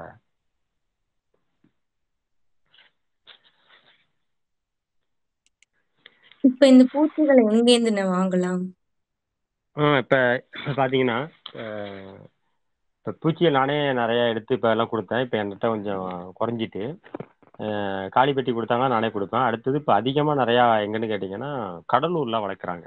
கடலூரில் பார்த்தீங்கன்னா இது பெட்டிகளே பிரித்து கொடுத்து நிறையா விற்றுட்டு வரவங்கலாம் கிட்டத்தட்ட 1000 பெட்டி 2000 பெட்டி அந்த மாதிரிலாம் வளர்த்துட்டு வராங்க. அதேமாரி ஈரோட்டில் வளர்க்குறாங்க, மதுரையில் வளர்க்குறாங்க. மதுரையில் எல்லாம் தெரியும், நீங்கள் நிறையா பார்த்துப்பீங்க, யூடியூப்லாம் பார்த்துருப்பீங்க. இவிஎஸ்ன்னு ஒரு நிறுவனம், அவங்கள பெரிய அவார்டை வாங்கியிருக்காங்க. ஒரு நிறுவனமே வச்சுருக்காங்க. அந்த தேனை எடுத்து அவங்க சேகரித்து அதை அந்த கம்பெனி மூலியமாக அதை சுத்தகரி பண்ணி அதை 1/4 லிட்டரு 1/2 லிட்டரு 1 லிட்டர் போட்டு அதை பாட்டில் மூலியமாக போட்டு விற்று நிறையா விற்பனை பண்ணுறாங்க. அது மட்டும் இல்லாமல் இப்போ தேன்லேருந்து நிறையா பொருள் தயாரிக்காங்க. பார்த்தீங்கன்னா தேன் நெல்லிக்காய். தேன் நெல்லிக்காய் இப்போ வந்து நிறையா போயிட்டுருக்கு. அந்த நெல்லிக்காயை பதப்படுத்தி அதில் தேனில் ஊற வச்சு ஒரு நெல்லிக்காயை 10 ரூபா விற்கிறாங்க. சாதாரணமாக நீங்கள் நெல்லிக்காயை வாங்கினோட 1 ரூபா கொடுக்க மாட்டாங்க. ஆனால் அதில் தேனில் வச்சு கொடுக்குற போது அந்த நெல்லிக்காய் 10 ரூபாயிலேருந்து 20 ரூபா விற்கிறாங்க. அது மாரிலாம் நிறையா பொருள் இதில் உற்பத்தி பண்ணுறாங்க. இப்போ இஞ்சியில் தேனில் வச்சு அதுமாரி கொடுக்குறாங்க. அதுமாரி நிறைய விற்பனைக்கு நிறைய தேன் சம்மந்தமாக நிறைய பொருட்கள் வந்துட்டு அதனால் மார்க்கெட்டில் நல்ல இது இருக்குது.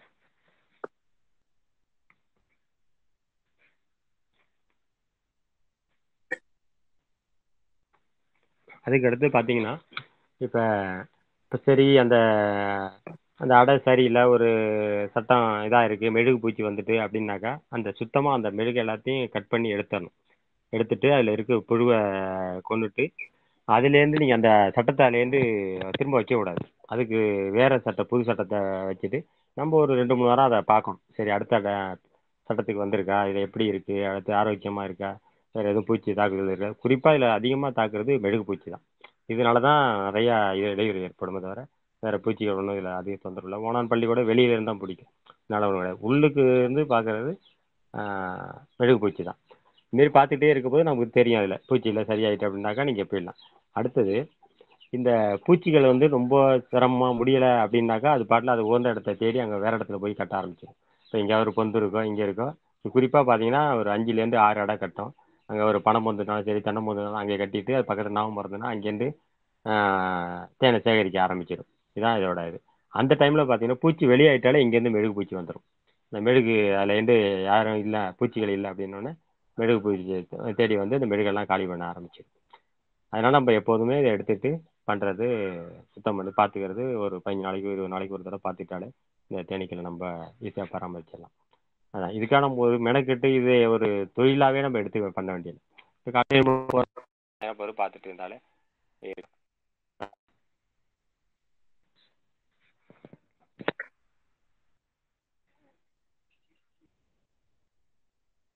இதில் பார்த்தீங்கன்னா நம்ம வந்து பூக்கள் உள்ள இடத்துல தான் அதிகமாக நம்ம வைக்கணும். கிட்ட வச்சாதான் அதுக்கான நம்ம ஒவ்வொரு நாளும் நம்ம அதில் இருக்க முடியும், பார்க்கறதுக்கு அதுக்கு கிடைக்கும். அடுத்தது தேனீக்களை எடுத்து செல்லும்போது ஏற்ற நேரம் ராத்திரி நேரம்லாம் எடுத்துருப்போம். ஒரு இடத்துலேருந்து இடத்துக்கு நீங்கள் மாற்றுறீங்கன்னா இப்போ பகலில் எடுத்தீங்கன்னா மதிய நேரத்தில் பார்த்தீங்கன்னா கிட்டத்தட்ட ஒரு 80% பூச்சி வெளியில் வந்து கூத்தவங்க வந்து தேன் எடுக்கிறது போயிருக்கும், மகரத்தை சேகரிக்க போயிருக்கும். அந்த டைமில் இங்கே பூச்சி இருக்காது. நீங்கள் பெட்டி எடுத்து வேண்டிய வேறு இடத்த மாற்றி வச்சுருங்க. ஆனால் இங்கே வந்து பார்க்க பெட்டி காணுங்க அப்படின்ட்டு போயிட்டே இருக்கும். அடுத்தது நீங்கள் ஒரே இடத்துல 10 பெட்டி வச்சாலும் அந்தந்த பெட்டியில் உள்ள பூச்சி அந்தந்த பெட்டியில் கரெக்டாக வந்து போந்துடும். இதுதான் அந்த தேனீக்களோட ஒரு சிறப்பு இயல்பு. அதனால நம்ம எப்போதுமே ஒரு பெட்டியை இன்னொரு இடத்துக்கு மாற்றணும்னா ராத்திரியில் 7 மணிக்கு மேலே தான் அந்த இடத்த மாற்றி தேர்வு பண்ணி வைக்கணும். அப்போ தான் நல்லா இருக்கும். அதுமாதிரி நீங்கள் இடையில பெட்டிக்கு பக்கத்தில் கொஞ்சம் தூரத்தில் கொட்டாச்சியில் தண்ணி வைக்கிறதோ இல்லை வேறு வேறு இப்போ வாழைப்பழம்லாம் கடை இருந்தால் கூட நீங்கள் வாழைப்பழத்தை பக்கத்தில் போட்டோட அதையிலேருந்து அதை எடுத்து சாப்பிடும். இது மாதிரிலாம் நிறையா அது அதை எடுத்துகிட்டு போயிட்டே இருக்கும். அதுக்கு அடுத்தது இந்த இப்போல்லாம் இந்த சைட்லாம் பார்த்தீங்கன்னா நாவல் மரம் நிறையா இருக்குது. இப்போ நாவல் மரத்துக்கு யாருக்காவது கொஞ்சம் பக்கத்தில் கொண்டு வச்சுட்டிங்கன்னா அதுலேருந்து நிறையா தேனை சேகரித்து கொடுத்துட்டே இருக்கும். ஆனால் ஒவ்வொரு தேனுக்கும் ஒவ்வொரு ருசி வேறு மாதிரியா இருக்குது. பார்த்தீங்கன்னா இப்போ நாவல் பழ தேன்னா நாவல் மரத்தையும் எடுக்கப்போ அதோட தன்மை அதில் இருக்கும். அதுமாரி முருங்கைப்பூனா முருங்கைப்பூ தேனை இப்போ சாப்பிடும்போது நம்ம கரெக்டாக கண்டுபிடிச்சிடலாம். அதனால தான் இப்போ எல்லாம் வெளியில எல்லாம் பார்த்தீங்கன்னா வெளி மாவட்டங்கள்லாம் அந்தந்த தோட்டத்தில் கொண்டு வச்சு அதுக்கான பேரை வச்சு அந்த தேனை கொடுக்குறாங்க. இப்போ முருங்கைப்பூ தேனா முருங்கை தேப்போன்னு அதுக்குள்ள சுவை வச்சு அதை கொடுக்குறாங்க. அது மாதிரிலாம் நிறையா வந்துட்டு அதனால தான் நம்ம வந்து தேனை பெட்டியை வந்து அந்த இடத்த தேர்வு பண்ணி அதுலேருந்து வச்சா மட்டும்தான் நம்ம அதுக்கான இதை முழுமையாக நம்ம எடுக்க முடியும். அப்புறம் மழைக்காலங்களில் பார்த்தீங்கன்னா இதோட பூச்சித்தன்மை நம்ம அலையிலேருந்து குறைஞ்சாலே தெரியும். இது சரியான முறையில் அது செயல்பாட்டில் இல்லைனாலே அதில் பூச்சி அடைய எடுக்கிற போது பூச்சி ரொம்ப குறைஞ்சி வந்துக்கிட்டே இருக்கும். ஒவ்வொரு தடவையும் நீங்கள் பார்க்குற போது பூச்சியோட போக்குவரத்து குறைஞ்சாலே அது சரியான அந்த பெட்டியில் சரியான செயல்பாடு சரியில்லைன்னு இருக்கும். ஏன்னா அந்த அந்த பக்கத்தில் அந்த ஏரியாவில் சரியான பூக்கள் இல்லை, சரியான அது இயங்கலை அப்படின்னு சொல்லிட்டு அதுக்கான இடத்த தேர்வு பண்ணி நம்ம வேறு இடத்துல கொண்டு அதை வச்சு பராமரிக்கணும். பார்த்துக்கணும். அடிக்காத மாதிரி ஒரு 15 நாள் 20 நாளைக்கு ஒரு தடவை பார்த்துக்கிறது நல்ல இது. அதுக்கு அடுத்து பார்த்தீங்கன்னா, இப்போ இந்த கீழே புழு அறையிலேருந்து தேன் அறைக்கு இடையில நீங்கள் ராணி தேனி வராமல் பார்த்துக்கணும். ஏன்னா ராணி தேனி மேலே வந்துட்டுனா இதில் மேலே தேன் அறையில் முட்டை விட்ரும். பெரும்பாலும் வராது. சில பெட்டிகள் அது மாரி ஏற்படும். அதுக்காக 2 பெட்டிக்கு இடையில ஒரு வலை மாரி ஒரு அறை ஒன்று வச்சுருப்பாங்க. அதை தடுப்பறைன்னு அது. அதுமாரி வச்சுட்டிங்கன்னா அந்த ராணி தேனி மேலே வராமல் பார்த்துக்கும். அதுக்கு அடுத்தது வேலைக்கார தேனீக்கள்லாம் வந்து வெளியில் போய் மாட்டுறத தேனை மேலே சேகரிக்கிறதுக்கு அதுக்கு ஈஸியாக இருக்கும். இதான் இதோட இது. அதுக்கு அடுத்தது பார்த்தீங்கன்னா, இப்போ ஒரு ஒரு இடத்தையும் நம்ம பார்க்குற போதே தெரியும். அதாவது இப்போ அது சரியான முறையில் அதுக்கு இரை கிடைக்கல அப்படின்னாக்கா, அது மழைக்காலில் கண்டிப்பாக நம்ம வந்து கொஞ்சம் 10 நாளைக்கு மழை பெய்யுதுன்னா, இந்த மாரி வெள்ளைப்பாகு இல்லை சீனிப்பாகு அதுமாரி இப்போ நம்ம பாகு கொஞ்சமாக வச்சு அது பெட்டியில் ஊற்றிடாம வீணடிக்காமல் வச்சிட்டிங்கனாலே அது சாப்பிட்டு அதிலே இருக்க ஆரம்பிச்சிடும். அதுக்கு அடுத்து திரும்ப மறுபடியும் நீங்கள் அதை எடுத்துட்டிங்கன்னா ஆட்டோமேட்டிக்காக போய் பூக்கள்லேருந்து போய் சேகரிக்க ஆரம்பிச்சிடும். முக்கியமாக இதுக்கு வந்து பூக்கள் உள்ள இடத்த தேர்வு பண்ணுறது தான் ரொம்ப நல்லது. அதான் அதுக்கு ரொம்ப இதாக இருக்கும். பக்கத்தில் கண்டிப்பாக பூச்சிக்கொல்லி சில பேர் எறும்பு வருதுன்னு சொல்லி கரையாம அந்த கொண்டி பெட்டி கொல்லி போட்டுருவாங்க. அந்த வாழையிலேயே நிறைய பூச்சி உண்டு. அதுமாதிரிலாம் செய்யக்கூடாது. எந்த விதமான பூச்சிக்கொல்லியும் இதுக்கு பயன்படுத்தக்கூடாது பக்கத்தில். அது பயன்படுத்திங்கன்னா நிச்சயமாக பூச்சி நிறைய பாதிக்கும். இல்லை பக்கத்து தோட்டத்தில் ஒருத்தர் மருந்து அடிக்கிறாரு அப்படின்னா கிட்டத்தட்ட ஒரு 20% பூச்சி அங்கே மருந்து தேட போயிருக்கும். போகிற பொழுது அங்கே கிட்டத்தட்ட எல்லா பூச்சிகளும் அங்கே இறந்து போயிடும். அப்போ இந்த பெட்டியில் நிறையா பூச்சிகள் குறைய ஆரம்பிச்சதால சரியான முறையில் அது உற்பத்தி பண்ண முடியாது. அதுக்கடுத்து இப்போ ஒரு ஒரு கிட்டத்தட்ட பக்கத்தில் எதுவும் போட்டு மூட்டம் போட்டு கொடுத்துறாரு, புகை இருக்குது அப்படின்னாக்கா புகை வந்துன்னா டப்புன்னு என்ன செய்யும், நமக்கு இந்த ஏரியா சரியில்லை அப்படின்னு சொல்லிட்டு வேற ஏரியாவுக்கு மாற்றி போயிட்டு இருக்கோம். இந்த மாதிரி நிறையா விஷயங்களை நம்ம இதை பாதுகாத்துட்டு வந்தாலே தேனீக்களை நல்ல முறையில் வளர்க்கலாம், நல்லா லாபகரமாக கொண்டு போகலாம். லாபகரமாக கொண்டு போகிறதோட மட்டும் இல்லை, இன்னைக்கு வந்து தேனீக்கள் வந்து கண்டிப்பாக ஒரு விவசாயி வீட்டில் ஒரு பெட்டினாலும் இருக்கணும். அதான் என்னுடைய கருத்து. இது ஒரு பெரிய ஒரு தொழிலாக இல்லாமல் நம்ம வீட்டில் இருந்துன்னா நமக்கு அதுக்கு தேவையான தேனுக்கும் தேன் நம்ம எடுத்துக்கலாம். அடுத்து நம்ம விவசாயத்திலேருந்து உற்பத்தியும் பெருக்கிக்கலாம். இதுமாரி நம்ம இருக்கிற போது அடுத்த ஒரு பேடைப்பட்ட வேலை ஒரு பெட்டி நீங்கள் 5 மாதத்துக்கு 10 மாதத்துக்கு ஒரு தடவை நீங்கள் பிரித்து நீங்கள் பெட்டியாகவும் கொடுத்துக்கலாம். இது சாதாரணமாக போயிட்டு பெரிய முதலீடு இல்லாமல் சின்ன முதலீடு போகிறது தான் இது நல்ல வியாபாரமாக இருக்கும். குறிப்பாக இதில் கவனிக்க வேண்டியது மழை காலங்களில் தான். 2 மாதம் அக்டோபர் நவம்பர் இந்த 2 டிசம்பர் 3 மாதத்துல நீங்கள் பராமரிச்சிட்டாலே இது அடுத்தடுத்த இதுக்கு கொண்டு போயிடலாம்.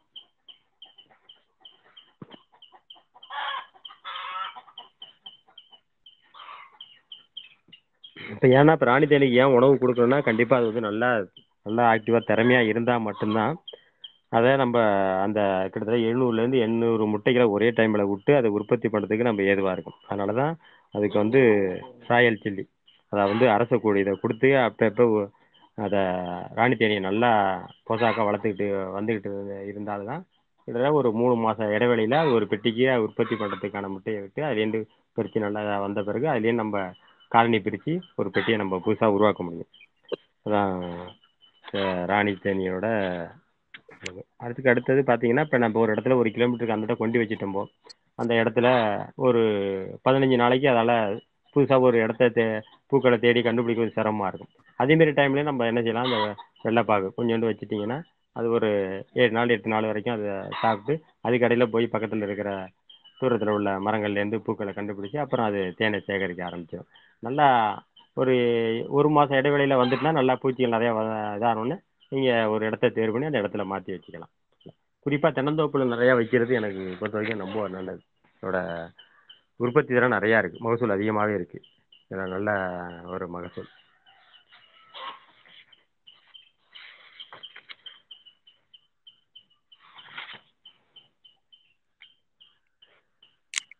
இப்ப பெட்டிகளை வந்து உயரமான இடத்துல தான் வைக்கணுமாண்ணே? கண்டிப்பாம்மா. இப்போ பார்த்தீங்கன்னா நல்ல கேள்வி, முக்கியமானது. ஏன்னா சில பேர் பெட்டியை கொண்டு கீழே வச்சுட்டு வந்துருவாங்க. அதனால் கீழே நீங்கள் மண்ணில் வைக்கிற போது எறும்பு தொல்லை இருக்கும். அடுத்தது ஓணான் இருக்கும், பல்லி இருக்கும், பூச்சி எல்லாம் வரும். அது ஏன்னா அதுக்கு ஒரு வழி இருக்கும். பார்த்தீங்கன்னா அந்த புழு அறையில் கீழே பார்த்தீங்கன்னா அந்த பூச்சி உள்ளே போய் வர்றதுக்கு ஒரு வழி இருக்கும். அதேமாரி மேலே பார்த்தீங்கன்னா தேன் அறையில் மேலே ஒரு வழி இருக்கும். இந்த வழியாக தான் இது போயிட்டு இருக்கும். அதிகமாக பார்த்தீங்கன்னா மேலே அறையில் இருந்தால் போக்குவரத்து நிறையா இருக்கும். ஏன்னா அந்த மகரத்தை எடுத்துகிட்டு வந்து தேனை சேகரிக்கிறது போய் வந்துக்கிட்டே இருக்கும். அப்போ இப்போ இந்த கீழே வச்சுருந்தீங்கன்னா எறும்புகள் வந்து என்ன செய்யும், எல்லாம் பட்டி கீழே வந்து பூர ஆரம்பிச்சிடும். அதனால் குறைஞ்சது ஒரு 2லேருந்து 2.5 அடி உயரத்துக்கு ஒரு தேண்டு தயார் பண்ணணும். அந்த சேண்டு மேலே தான் அந்த பெட்டியை வைக்கணும். சில பேர் நீங்கள் மரத்தில் கூட கட்டி தரலாம். மரத்தில் கூட அதுக்கு இது வந்ததை பார்த்து கட்டி தொங்க போட்டிங்கன்னா அது இருக்கும்.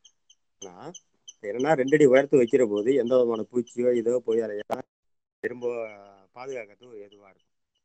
அடுத்தது இப்போ எறும்பு அந்த ஏரியாவில் நிறையா இருக்குது அப்படின்னாக்கா என்ன செய்யும், இந்த இப்போ நீங்கள் தேன் எடுக்கிறப்பெல்லாம் அடிக்கடி துறக்குறீங்க, இல்லை இப்போ அடை உடஞ்சிருது, அதே தேன் ஒரு கழியுது, அப்படி பெட்டி மேலே படுது அப்படின்னா எறும்பு எங்கே இருந்தாலும் தேடி வந்து இந்த தேனை சாப்பிட ஆரம்பிச்சிடும். சாப்பிட ஆரம்பிச்சாலும் எறும்பு நிறையா வர ஆரம்பித்தால என்ன செய்யும், பூச்சிகள் இருந்துன்னு பார்த்து அது வெளியாக ஆரம்பிச்சிடும், அதை சேகரிக்க ஆரம்பிக்காது. இதுமாரிலாம் நிறைய இடையூறு இல்லாமல் பார்த்துக்கிட்டாலே நிறைய நம்ம பண்ணிக்கலாம். அடுத்தது வைக்கிறோம்னா இப்போ 4 கால் கொடுத்து சேர்ந்து தயார் பண்ணுறோம்னா இந்த 4 கால்லையும் இல்லை கொட்டாங்காய்ச்சிலையோ இல்லை வேற ஒரு டப்பா மாதிரியே செஞ்சு அதில் தண்ணியில் அந்த ஸ்டாண்ட் நிற்கிற மாரி வச்சிட்டிங்கன்னா அதில் எறும்புகளே மேலே வராது. இல்லை ஒரே சேடை நடுவை கொடுத்துட்டு ஒரு தொட்டி மாரி சிமெண்ட்டில் கட்டி விட்டு அந்த தொட்டியில் மேலே கொண்டாந்து வைக்கிற மாரி கூட வைக்கலாம். அந்த தொட்டியில் தண்ணி எப்போதும் அந்த மாதிரி இருக்கிற மாரி வச்சுட்டிங்கன்னா எறும்பு தொல்லையிலேருந்து காப்பாற்றலாம். எந்த விதமான பூச்சியும் அதில் வராது. கூடுமான வரைக்கும் அதிகமாக எறும்பு தொல்லை தான் இருக்கும். அதுக்கு அடுத்தது ஓணம் பல்லி இதுமாரி தான் ரெகுலராக இருக்கும். அது நம்ம சாதாரண முறையிலே நம்ம பார்க்குற போதே தெரியும் அதில் என்னென்ன இருக்குது, என்ன இடைவெளி ஏற்படும் அப்படின்னாலும் அதை நம்ம சாதாரணமே சரி பண்ணிக்கலாம். ஒரு 15 நாள் இடைவெளி நம்ம பார்க்குற போது அதை சரி பண்ணிக்கலாம்.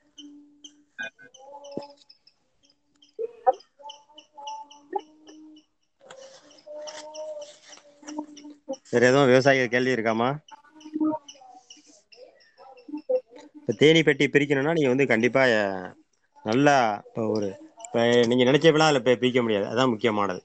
இப்போ கீழே இருக்குது புழு அறையில் இப்போ 5, 6 சட்டமும் ஃபுல்லாக கட்டி அதில் பூச்சிகள் நல்லா நிறைஞ்சி வந்த பிறகு தான் நம்ம அதிலேருந்து எடுத்து பார்த்தாலே தெரியும் நல்லா செயல்பாட்டில் இருக்குது அப்படின்னாக்கா அதுலேருந்து நீங்கள் 2, 3 சட்டத்தை பிரிக்கலாம். இதுக்காக இப்போ 3 சட்டம் தான் இருக்குது, நான் இப்போ உடனே தேனியை பெட்டி பிரிக்க போனால் கண்டிப்பாக அது சரியான செயல்பாட்டுக்கு வராது. இது 3 சட்டம் எடுத்தீங்கன்னா இதுலேயும் செயல்பட முடியாது, அதுவும் செயல்பட முடியாமல் ரெண்டையும் விட்டுற மாதிரி ஆகிடும். அதனால் என்றைக்குமே தேனீக்களை காலனி பிரிக்கிற போது அந்த பெட்டியில் முழுமையாக அதுக்கு பூச்சிகள் நிறையா இருக்கா, அது நல்லா திறமையாக செயல்படுதா, நல்லா போக்குவரத்தில் இருக்கா அப்படின்னு சொல்லி பார்த்து தான் அதுலேருந்து நம்ம ஒரு பெட்டிக்கு பிரிக்கணும். இதுதான் முக்கியமானது.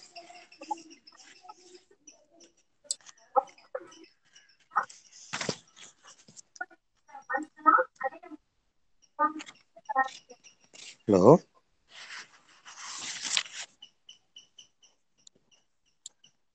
வேற யாருக்கும் எதுவும் சந்தேகங்கள் இருக்கா? சந்தைகள் தான் நிறைய கேட்கலாம். விவசாயிகள் யாருமே கேட்க மாட்டாங்க, நான் சொல்கிறதான் கேட்டுக்கிட்டு இருக்காங்க. அதனால் ஏன்னா உங்களுக்கு நீங்கள் கேட்குற போது தான் உங்களுக்கான தீர்வு அதில் கிடைக்கும். அதில் என்னென்ன பிரச்சனை இருக்குது, என்னென்ன இருக்குது அப்படிங்கிறத நீங்கள் தெரிஞ்சுக்கலாம். அதான் இதில் முக்கியமானது. ஏன்னா இப்போ வந்து தேனீ வளர்ப்புங்கிறது ஒரு முக்கியமான ஒரு அங்கமாக வந்துட்டு விவசாயத்தில் ஒரு அடிப்படையாகவே வந்துட்டு. அது இல்லாமல் பார்த்தீங்கன்னா இப்போ ஒவ்வொரு தடவையும் நீங்கள் நான் நல்லா கவனிச்சிங்கன்னா காலைல எழும்பணுன்னா இப்போ அதை பார்த்தீங்கன்னா எப்போ அந்த கிழக்க சூரியன் ஒதிக்க அந்த வெள்ளாப்பு கொடுக்குதோ கொடுத்த உடனே இது பாட்டில் வெளியே எழும்ப ஆரம்பிச்சிடும். பாட்டு பார்த்தீங்கன்னா வரிசையாக போயிட்டே இருக்கும். அப்படியே ரவுண்டில் சாத்தியம் ஒரு சவத்தம் கேட்கும், அப்படியே வாங்கிட்டு சவந்தம் கேட்கும், அப்படியே ரவுண்டு விட்டு போயிட்டே இருக்கும். பார்த்தீங்கன்னா போயிட்டு இருந்தோன்னா கொஞ்சம் நேரத்துலாம் பார்த்தீங்கன்னா அங்கேருந்து மகரந்தம் எடுத்து வருது. அது காலில் பார்த்தீங்கன்னா பின்னாடி ஒரு ரெக்கை மாரி 2 இதுமாரி இருக்கும், கொக்கி மாரி. அதில் அப்படியே வெள்ளையாக கொண்டு வரும். அதில் கொண்டு வந்து தான் கொண்டாந்து அப்படியே சேகரித்து கொண்டுட்டே வந்துட்டு இருக்குது. வித்தியாசமாக இருக்கும். நீ கொஞ்சம் நேரம் நின்று பார்த்தாலே தெரியும் தேனீக்களுடைய இது. அது போய் வரதை பார்த்தா நமக்கு ஒரு புது விதமாக இருக்கும். அவ்வளோ திறமையாக செயல்படும். ஏன்னா அது தேனீக்கள்கிட்ட மட்டும் என்றைக்குமே சோம்பேறி திறமையே இருக்காது. அவ்வளோ அந்த பகல் ஃபுல்லாகவே உடச்சிக்கிட்டே இருக்கும். கொண்டாண்டு சேகரித்து வச்சுக்கிட்டே இருக்கும். அது பல ஆயிரக்கணக்கான பூக்கள்லேருந்து தான் அந்த தேனை கொண்டாந்து நம்மகிட்ட அப்படியே சேகரித்து எடுக்குது.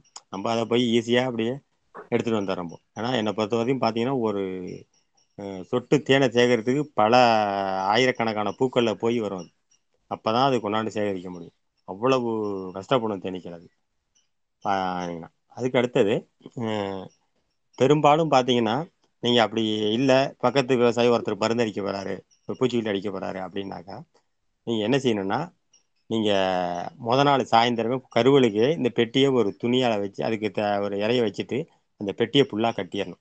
அந்த பூச்சி வெளியே வராத அளவுக்கு ஒரு நூல் துணியால் ஃபுல்லாக கட்டிட்டு விவசாயி மறுநாள் மருந்தடிச்சு பூச்சிக்கொல்லி அடிச்சிட்டாரு அப்படின்னா அதுக்கு மறுநாள் இந்த துணியை திறந்துட்டு பூச்சியை வெளியில் விடலாம். இதுமாரி பண்ணிக்கலாம்.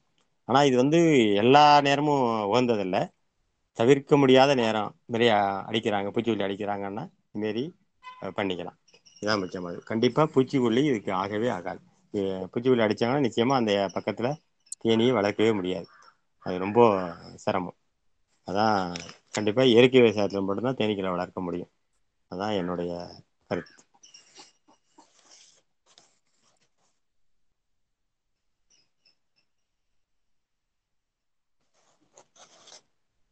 பார்த்தீங்கன்னா தேனீக்கள் பார்த்தீங்கன்னா கிட்டத்தட்ட ஒரு 100 தேனீக்கள் ஒரே டைமில் வெளியாகும்.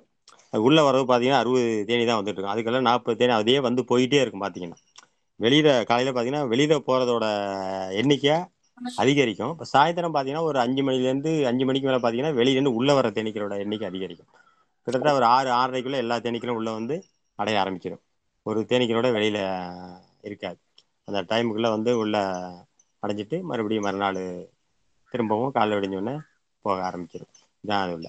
அது இல்லாமல் முதல்ல அந்த குஞ்சு பொரிச்சு இது வந்தோடனே அந்த குஞ்சு தேனீக்கள்லாம் சேர்ந்து அந்த வெளியில் இருக்கிற சுத்தம் பண்ணுறது, கொண்டு வர மகரத்தை பிரித்து பண்ணுறது எல்லாமே அதிலேயே பண்ணிக்கிட்டே இருக்கும் பாட்டில். ஒரு வித்தியாசமாக இருக்கும். நீங்கள் ஒரு சட்டத்தை எடுத்து நீங்கள் எடுத்து வெளியே தனியாக பார்க்குற போது உங்களுக்கு தெரியும். உங்களையே நோட் பண்ண அது வேலையை பார்த்துக்கிட்டே இருக்கும் பாட்டில். என்னன்னா நீங்கள் நம்ம அடிக்கடி போய் அதை சட்டத்தை பிரிக்கிறதோ ஆட்டுறதோ அதை தட்டி விடுறதோ தட்டுறதோ இல்லாமல் இருந்தீங்கன்னா நீங்கள் சாதாரண முறையில் எப்போதுமே பார்க்கலாம். அடுத்தது இப்போ தேனீக்கள் பார்த்தீங்கன்னா வெளியிலலாம் இது ஒரு தனி பயிற்சியாகவே இருக்குது. தேனீக்கள் கொட்டும் பயிற்சியோட இங்கே கொண்டு வந்துட்டாங்க. ஏன்னா ஒரு மனிதன் உடம்புல 3 தேனீக்களை வச்சு கொட்ட வச்சாக்கா அவனுக்கு எந்த வியாதி நோய் எதிர்ப்பு சக்தி ஆகி எந்த வியாதியும் அவனை தொத்துறதில்லை அப்படின்னு சொல்லிட்டு இப்போ நிறைய இப்போ சைனாவிலலாம் அதுக்கு ஒரு தேனீக்களை கொட்டுறதுக்கு இவ்வளவுன்னு தொகையை வாங்குறாங்க. நம்ம இந்தியாவில் கூட நான் வந்துட்டு அவங்களை தனியாக அறையில் அடைச்சி வச்சு தேனீக்களை கொட்ட விடுறது இதுமாரிலாம் வந்துட்டு. ஏன்னா தேனீக்கள் கொட்டுறது நம்ம உடம்புக்கு அவ்வளவு நல்லது. அதுக்காக நம்ம வந்து இப்போ எனக்கெல்லாம் பார்த்தீங்கன்னா நிறைய தேனீக்கள் மேலே ஆரம்பத்தில் கொட்டியிருக்கு. நான் அதுக்காக இப்போ நான் அப்படியே பழகி போயிட்டு இப்போலாம் பார்த்தீங்கன்னா எனக்கு அதை பற்றி நான் கண்டுக்க மாட்டேன். இப்போ சாதாரணமாக போயிடுச்சு. அதனால் வந்து ஒரு தடவை 2 தடவை நீங்கள் அதை எடுத்து பார்த்து தேனை எடுக்க ஆரம்பித்தாலே உங்களுக்கு நிறையா பழகிப்படும். அதோட இது நிறையா அதோட தொழில்நுட்பத்தை நீங்களே தெரிஞ்சுங்க. இதுதான் தேனீக்களோட ரொம்ப சுலபமான வழிமுறை. அதுக்காக ஒரு ஸ்டெப் எடுத்து நீங்கள் பண்ணவே வேண்டியது. தேனீக்கள் வளர்க்கணுங்கிறதுக்காக அதுக்காக நீங்கள் ஒரு நேரத்தை ஒதுக்கியோ அதுக்காக நீங்கள் பெரிய ஒரு முதலீடு பண்ணியோ வளர்க்க வேண்டியது. சாதாரணமாகவே இதை வளர்க்கலாம்.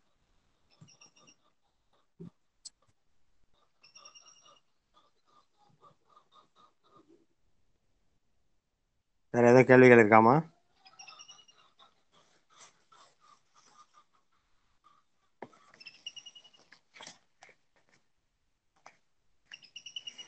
அப்புறம் உங்களுக்கு தெரியும் சில இப்போ எதுவும் இந்த மாதிரி மெழுகு பூச்சி இருக்கனால அந்த அடையில பூச்சி குறைவா இருக்கும்.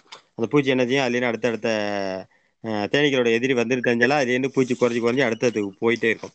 அதனால அந்த டைமில் அந்த சட்டத்தை நீங்கள் எடுத்து பார்த்தாலே சரி ஏதோ இதில் பூச்சி இருக்கு அப்படின்னு சொல்லிட்டு நம்ம அந்த சட்டத்தை அகற்றிட்டு வேற சட்டத்தை வச்சு அதுலேருந்து நம்ம மறுபடியும் உருவாக்கிக்கலாம். ஏன்னா இது தொடர்ந்துட்டே போயின்னா பூச்சிகள் வந்து வெளியாக ஆரம்பிச்சிடும்.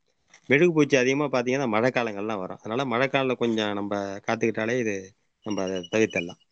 அப்புறம் அந்த புழு அடையில பார்த்தீங்கன்னா ஆஹ், இந்த எறும்புகள் அதிகமாக வந்துட்டாலே அது போக ஆரம்பிச்சிடும். இப்போ எறும்பு நிறையா அந்த அடையில முக்கியதுனாலே அதை பார்த்து நம்ம அப்போ சுத்தம் பண்ணி பார்த்துக்கிட்டு இருந்தாலே அதை நம்ம தவிர்த்திடலாம். அதுக்கடுத்து பார்த்தீங்கன்னா சில நேரங்களில் அந்த மெழுகு பூச்சி நிறைய புழுக்களை உருவாகிடும். அது முட்டையிட்டு கூட்டு புழுவாகி அதே புழு அப்படியே விட்டு போயிங்கன்னா ஒரு காலகட்டத்தில் சுத்தமாகவே அந்த பெட்டியை காலி பண்ணுற மாதிரி ஆகிடும். அதனால ஆரம்ப கட்டத்திலேயே நம்ம சரி பண்ணிட்டோம்னா ஈஸியாக அதை வளர்த்துடலாம். இப்போ நீங்கள் அடையை பார்க்குற போது தெரியும். வெளியில் பார்த்தீங்கன்னா சின்ன சின்ன கோடா அப்படியே சிலந்தி வலை மாரியே ஆரம்பிச்சு வச்சிடும். சரி மெழுகு பூச்சி வந்துட்டால அதான் இது. அப்புறம் அந்த அந்திப்பூச்சி அதுமாரி ஒரு பூச்சி இருக்குது. அதெல்லாம் அதிகம் வராது. அதிகம் பார்த்தீங்கன்னா மெழுகு பூச்சி தான்.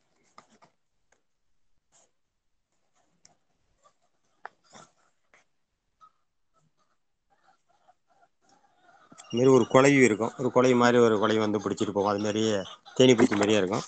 அந்த குழவி வந்து பிடிச்சிக்கும். அதிகம் பெரும்பாலும் இருக்கிற வெளியில் உள்ள பூச்சிகள் தான் அது பிடிக்கும். அது கூட நமக்கு பெருசாக ஒன்றும் பாதிச்சிடாது.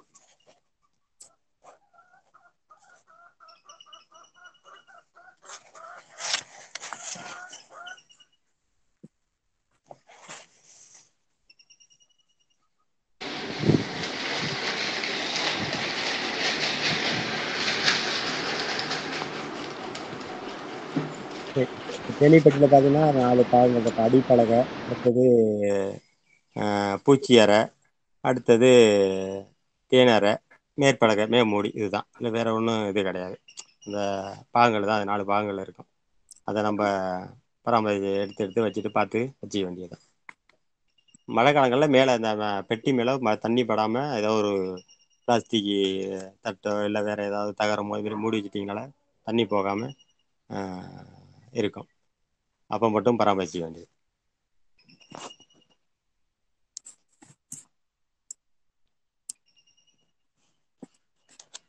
ஹலோ, வேற யாருக்கும் சந்தேகங்கள் எதுவும் இருக்கா?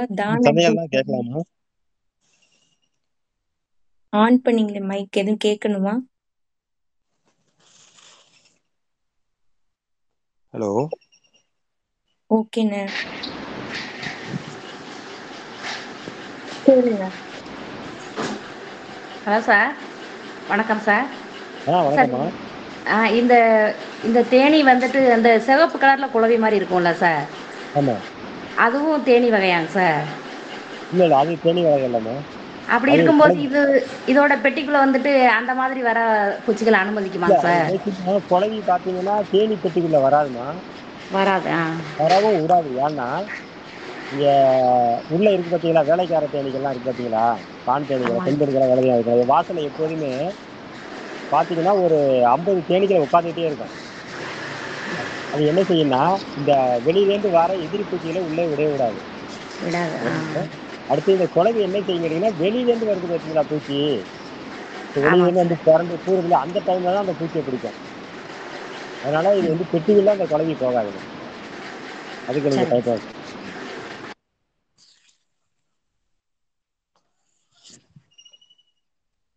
வேற எதுவும் சந்தேகம் இருக்காமா?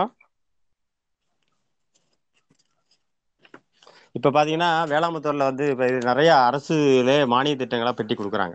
இப்போ ஒவ்வொரு வேளாண்மைத்துறையிலையும் நீங்க போய் இந்த மாதிரி நான் இயற்கை விவசாயம் பண்றேன், இது சார்ந்து எனக்கு இந்த மாதிரி தேனி பெட்டி வந்தேன் கொடுங்கன்னு சொல்லி உங்க பேரை பதிவு பண்ணி வச்சீங்கன்னா நீங்க அதிலேயே நிறைய இலவசமா வாங்கிக்கலாம். உங்க பேரை முன்னாடி போய் பதிவு பண்ணிக்கணும். இது முக்கியமானது. அதான் நீங்க என்னன்னா அஹ், இயற்கை விவசாயம் பண்ணா மட்டும்தான் இதை வாங்க முடியும். அதே மாரி உள்ளவங்களுக்கு தான் இதை கொடுப்பாங்க. அதுல நீங்க விட இப்ப காசு கொடுத்து வாங்கறது அதுல ஒரு பெட்டி வாங்கிட்டீங்கன்னா அது மூலியமா நிறைய நீங்க பெட்டியை பெருக்கிக்கலாம். இப்ப பெட்டி பாத்தீங்கன்னா இப்ப எல்லா பலகையிலையும் அடிக்க ஆரம்பிச்சுட்டாங்க. இப்ப மாம்பலகை, இப்ப தூங்குமூஞ்சி மரம் இது மாதிரிலாம் அடிக்க ஆரம்பிச்சு அந்த பெட்டியெல்லாம் ரொம்ப நாளைக்கு தாங்காது. ரெண்டாவது தேனீக்கள் இதெல்லாம் இது மாதிரிலாம் நீங்க கேள்வி கேட்கிற போது எனக்கு நிறைய ஆகுது. ஏன்னா இப்ப தேனீக்களுக்கு உகந்த பலகைன்னு எதுவும் கேட்டீங்கன்னா தேக்கு, வேம்பு தான். இது ரெண்டுமே அதுக்கு நல்லா இருக்கும். தேக்கு பொறுத்த வரைக்கும் அந்த வாசனை அதுக்கு ரொம்ப பிடிக்கும். அது மாதிரி புன்னை, புன்னை வாசனை அது மாதிரி பிடிக்கும். வேம்பு வாசனை அதுக்கு பிடிக்கும். ஏன்னா இந்த பெட்டிலாம் அது இருக்கிற போது நீண்ட நாளுக்கு வரைக்கும் அந்த பூச்சி இருக்கும். அது ஒண்ணு. இப்ப வேற வேற பெட்டியில எல்லாம் வைக்கிற போது பாத்தீங்கன்னா அது சீக்கிரமா உளுத்து போடும். அதோட வாசனை அது பிடிக்காது. அது மாதிரி டைம்ல அது வெளியாயிடும். இது மாதிரி பிரச்சனைலாம் நிறைய இருக்கு. அதனால கூடுமா இருக்கு. இப்ப தேக்கு பெட்டிலாம் அடிச்சிட்டீங்கன்னா கிட்டத்தட்ட நீங்க 10 15 வருஷமா ஆனா கூட அது வீணா போகாது. மழை பெஞ்சாலும் வெயில் அடிச்சாலும் எதுவும் ஒன்றும் பண்ணாது. அதனால அது மாதிரி பெட்டிகளை நல்லா தேர்வு பண்ணி நல்ல மரங்களை வளைக்க தேர்வு பண்ணி நீங்க வாங்கிக்கிறது ரொம்ப நல்லது. இப்ப சும்மா விலை குறைவா கொடுக்குறான்னு சொல்லிட்டு சாதாரண மரங்களை வாங்கியாந்து வச்சீங்கன்னா கிட்டத்தட்ட 6 மாசம் 8 மாசத்துலயே பெட்டியும் வீணா போடும், பூச்சியும் இருக்காது. அதான் முக்கியமானது. அதனால இது மாதிரி பார்த்து தேர்வு பண்ணி வாங்கிக்கிறது ரொம்ப நல்லது.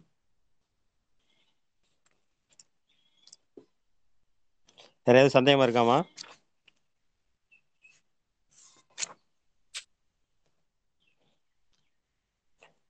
சொல்ல சிலது ராணி தேனி சில பேர் தேடிட்டே இருப்பாங்க. நான் இப்போ ராணி தேனி ஒரு அலையை பிரிக்கணும், காலை பிரிக்கணும் அப்படின்னா சொல்லி ஐயா ராணி தேனியை கண்டுபிடிச்சா நான் வைக்கணும் அப்படின்னு சொல்லிட்டு தேடிட்டே இருப்பாங்க. அவ்வளோதெல்லாம் ரிஸ்க் எடுத்து தேட வேண்டியதில்லை. இல்லை, பார்க்க வேண்டியது நல்லா எது நல்லா ஆக்டிவா, எது நல்லா பூச்சி அதிகமாக இருக்கோ, எந்த அடையில் நல்லா செயல்பாட்டில் இருக்கோ அந்த அடையை எடுத்து 3 சட்டத்தை மட்டும் எடுத்து வச்சுட்டு காலி பெட்டியில் வச்சுட்டு அந்த பெட்டியை கொண்டு போய் நீ 1 கிலோமீட்டர் தூரத்தில் வச்சாலே இல்லை போதுமானது. சில நீங்கள் சில பேர் யூடியூப்பை பார்த்துட்டு ஐயா ராணி தேனியை கண்டுபிடிக்கணும் கண்டுபிடிக்கணும் தேடிட்டே இருப்பாங்க. மேக்சிமம் அது ரொம்ப கண்டுபிடிக்க ரொம்ப சிரமம். அதனால அதை பார்க்கவே வேண்டியதில்லை. எது நல்லா இருக்கோ அதை மட்டும் தேர்வு பண்ணி பிரித்து வச்சாலே போதுமானது.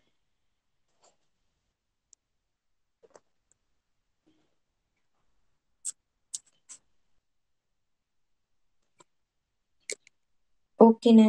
கிட்டத்தட்ட வந்து ஒரு 1 மணி நேரம் வந்து நிறைய தகவல் சொல்லியிருக்கீங்க. நிறைய சரிம்மா. விவசாயிகள் வந்து கேட்கறதுக்கு தயக்கத்தினால நிறைய பேர் கேட்காம கூட இருப்பாங்க. என்னோட எனக்கு அதான் என்ன ஆ, கேள்வியை கேட்குற போது எனக்கு நல்லா இன்னும் நிறையா சொல்லலாம்னு ஆர்வம் இருக்கு. ஏன்னா நானே சொல்லிக்கிட்டு இருக்கும்போது எனக்கு கொஞ்சம் இதாக இருக்கும். ஆர்வம் இல்லையா அப்படிங்கிற மாரி தோணும். அதனால இது மாரி விவசாயிகளை வந்து கேள்விகள் நிறைய கேட்கணும். எனக்கு ஆசை தான். கேட்குற போது நிறைய பதில்கள் எனக்குள்ள வர்றதுக்கு நிறைய சொல்றதுக்கு வாய்ப்புகள் நிறையா இருக்கு. கண்டிப்பாண்ணே. அடுத்த முறை வந்து அதிகமான விவசாயிகள வந்து வர சொல்லி அவங்களுடைய சந்தேகங்கள வந்து நம்ம கண்டிப்பா கேட்க சொல்லலாண்ணே. இந்த சரிம்மா. நிகழ்ச்சியுமே வந்து நம்மளுடைய வானொலியிலயும், நம்மளுடைய இணையதளத்திலயும் வந்து பதிவிட்டு நெறைய பேர வந்து பார்க்க சொல்லி பயனடைய சொல்லலாம். ம். கண்டிப்பா இது வந்து பயனுள்ள தகவலா எல்லாருக்குமே இருந்திருக்கும்னு நெனைக்கிறேன். சரி. ஏன்னா இப்ப தேனீ வளர்ப்புங்கிறது மக்கள் மத்தியில இன்னும் வரல. அதான் இது. ஏன்னா இதுல இன்னும் கொஞ்சம் இதுக்கான பயிற்சியும் ரொம்ப குறைவா இருக்கு. இப்ப நெறைய விவசாயிகள பேரு ஒரு விவசாயி வீட்ல போய் பார்த்து வர்றபோது, நிச்சயமா இதற்கான அடுத்த கட்ட ஒரு விவசாயிகளோட தொழிலாவே வர ஆரம்பிச்சிடும். இதான் உண்மை. நெறைய விவசாயி இத பத்தி இன்னும் தெரியாம இருக்கிறாங்க. அதான் முக்கியமானது. இயற்கை விவசாயம்னா என்ன? இயற்கை விவசாயத்துல என்னென்னலாம் இருக்கணும்? அத சார்ந்து என்னென்னலாம் உபகரணம் கொண்டு வரணும்? அப்படிங்கிறது இன்னும் விவசாயிகள் மத்தியில ஒரு பிரபலமாகல. நிச்சயமா இது மாரி பயிற்சிகள் மூலியமா கண்டிப்பா விவசாயிகள் நெறையா பலன் அடைவாங்க. அத மேலும் இன்னும் கொண்டு வர்றதுக்கு என்னுடைய வாழ்த்துக்கள் அம்மா. நன்றிங்க.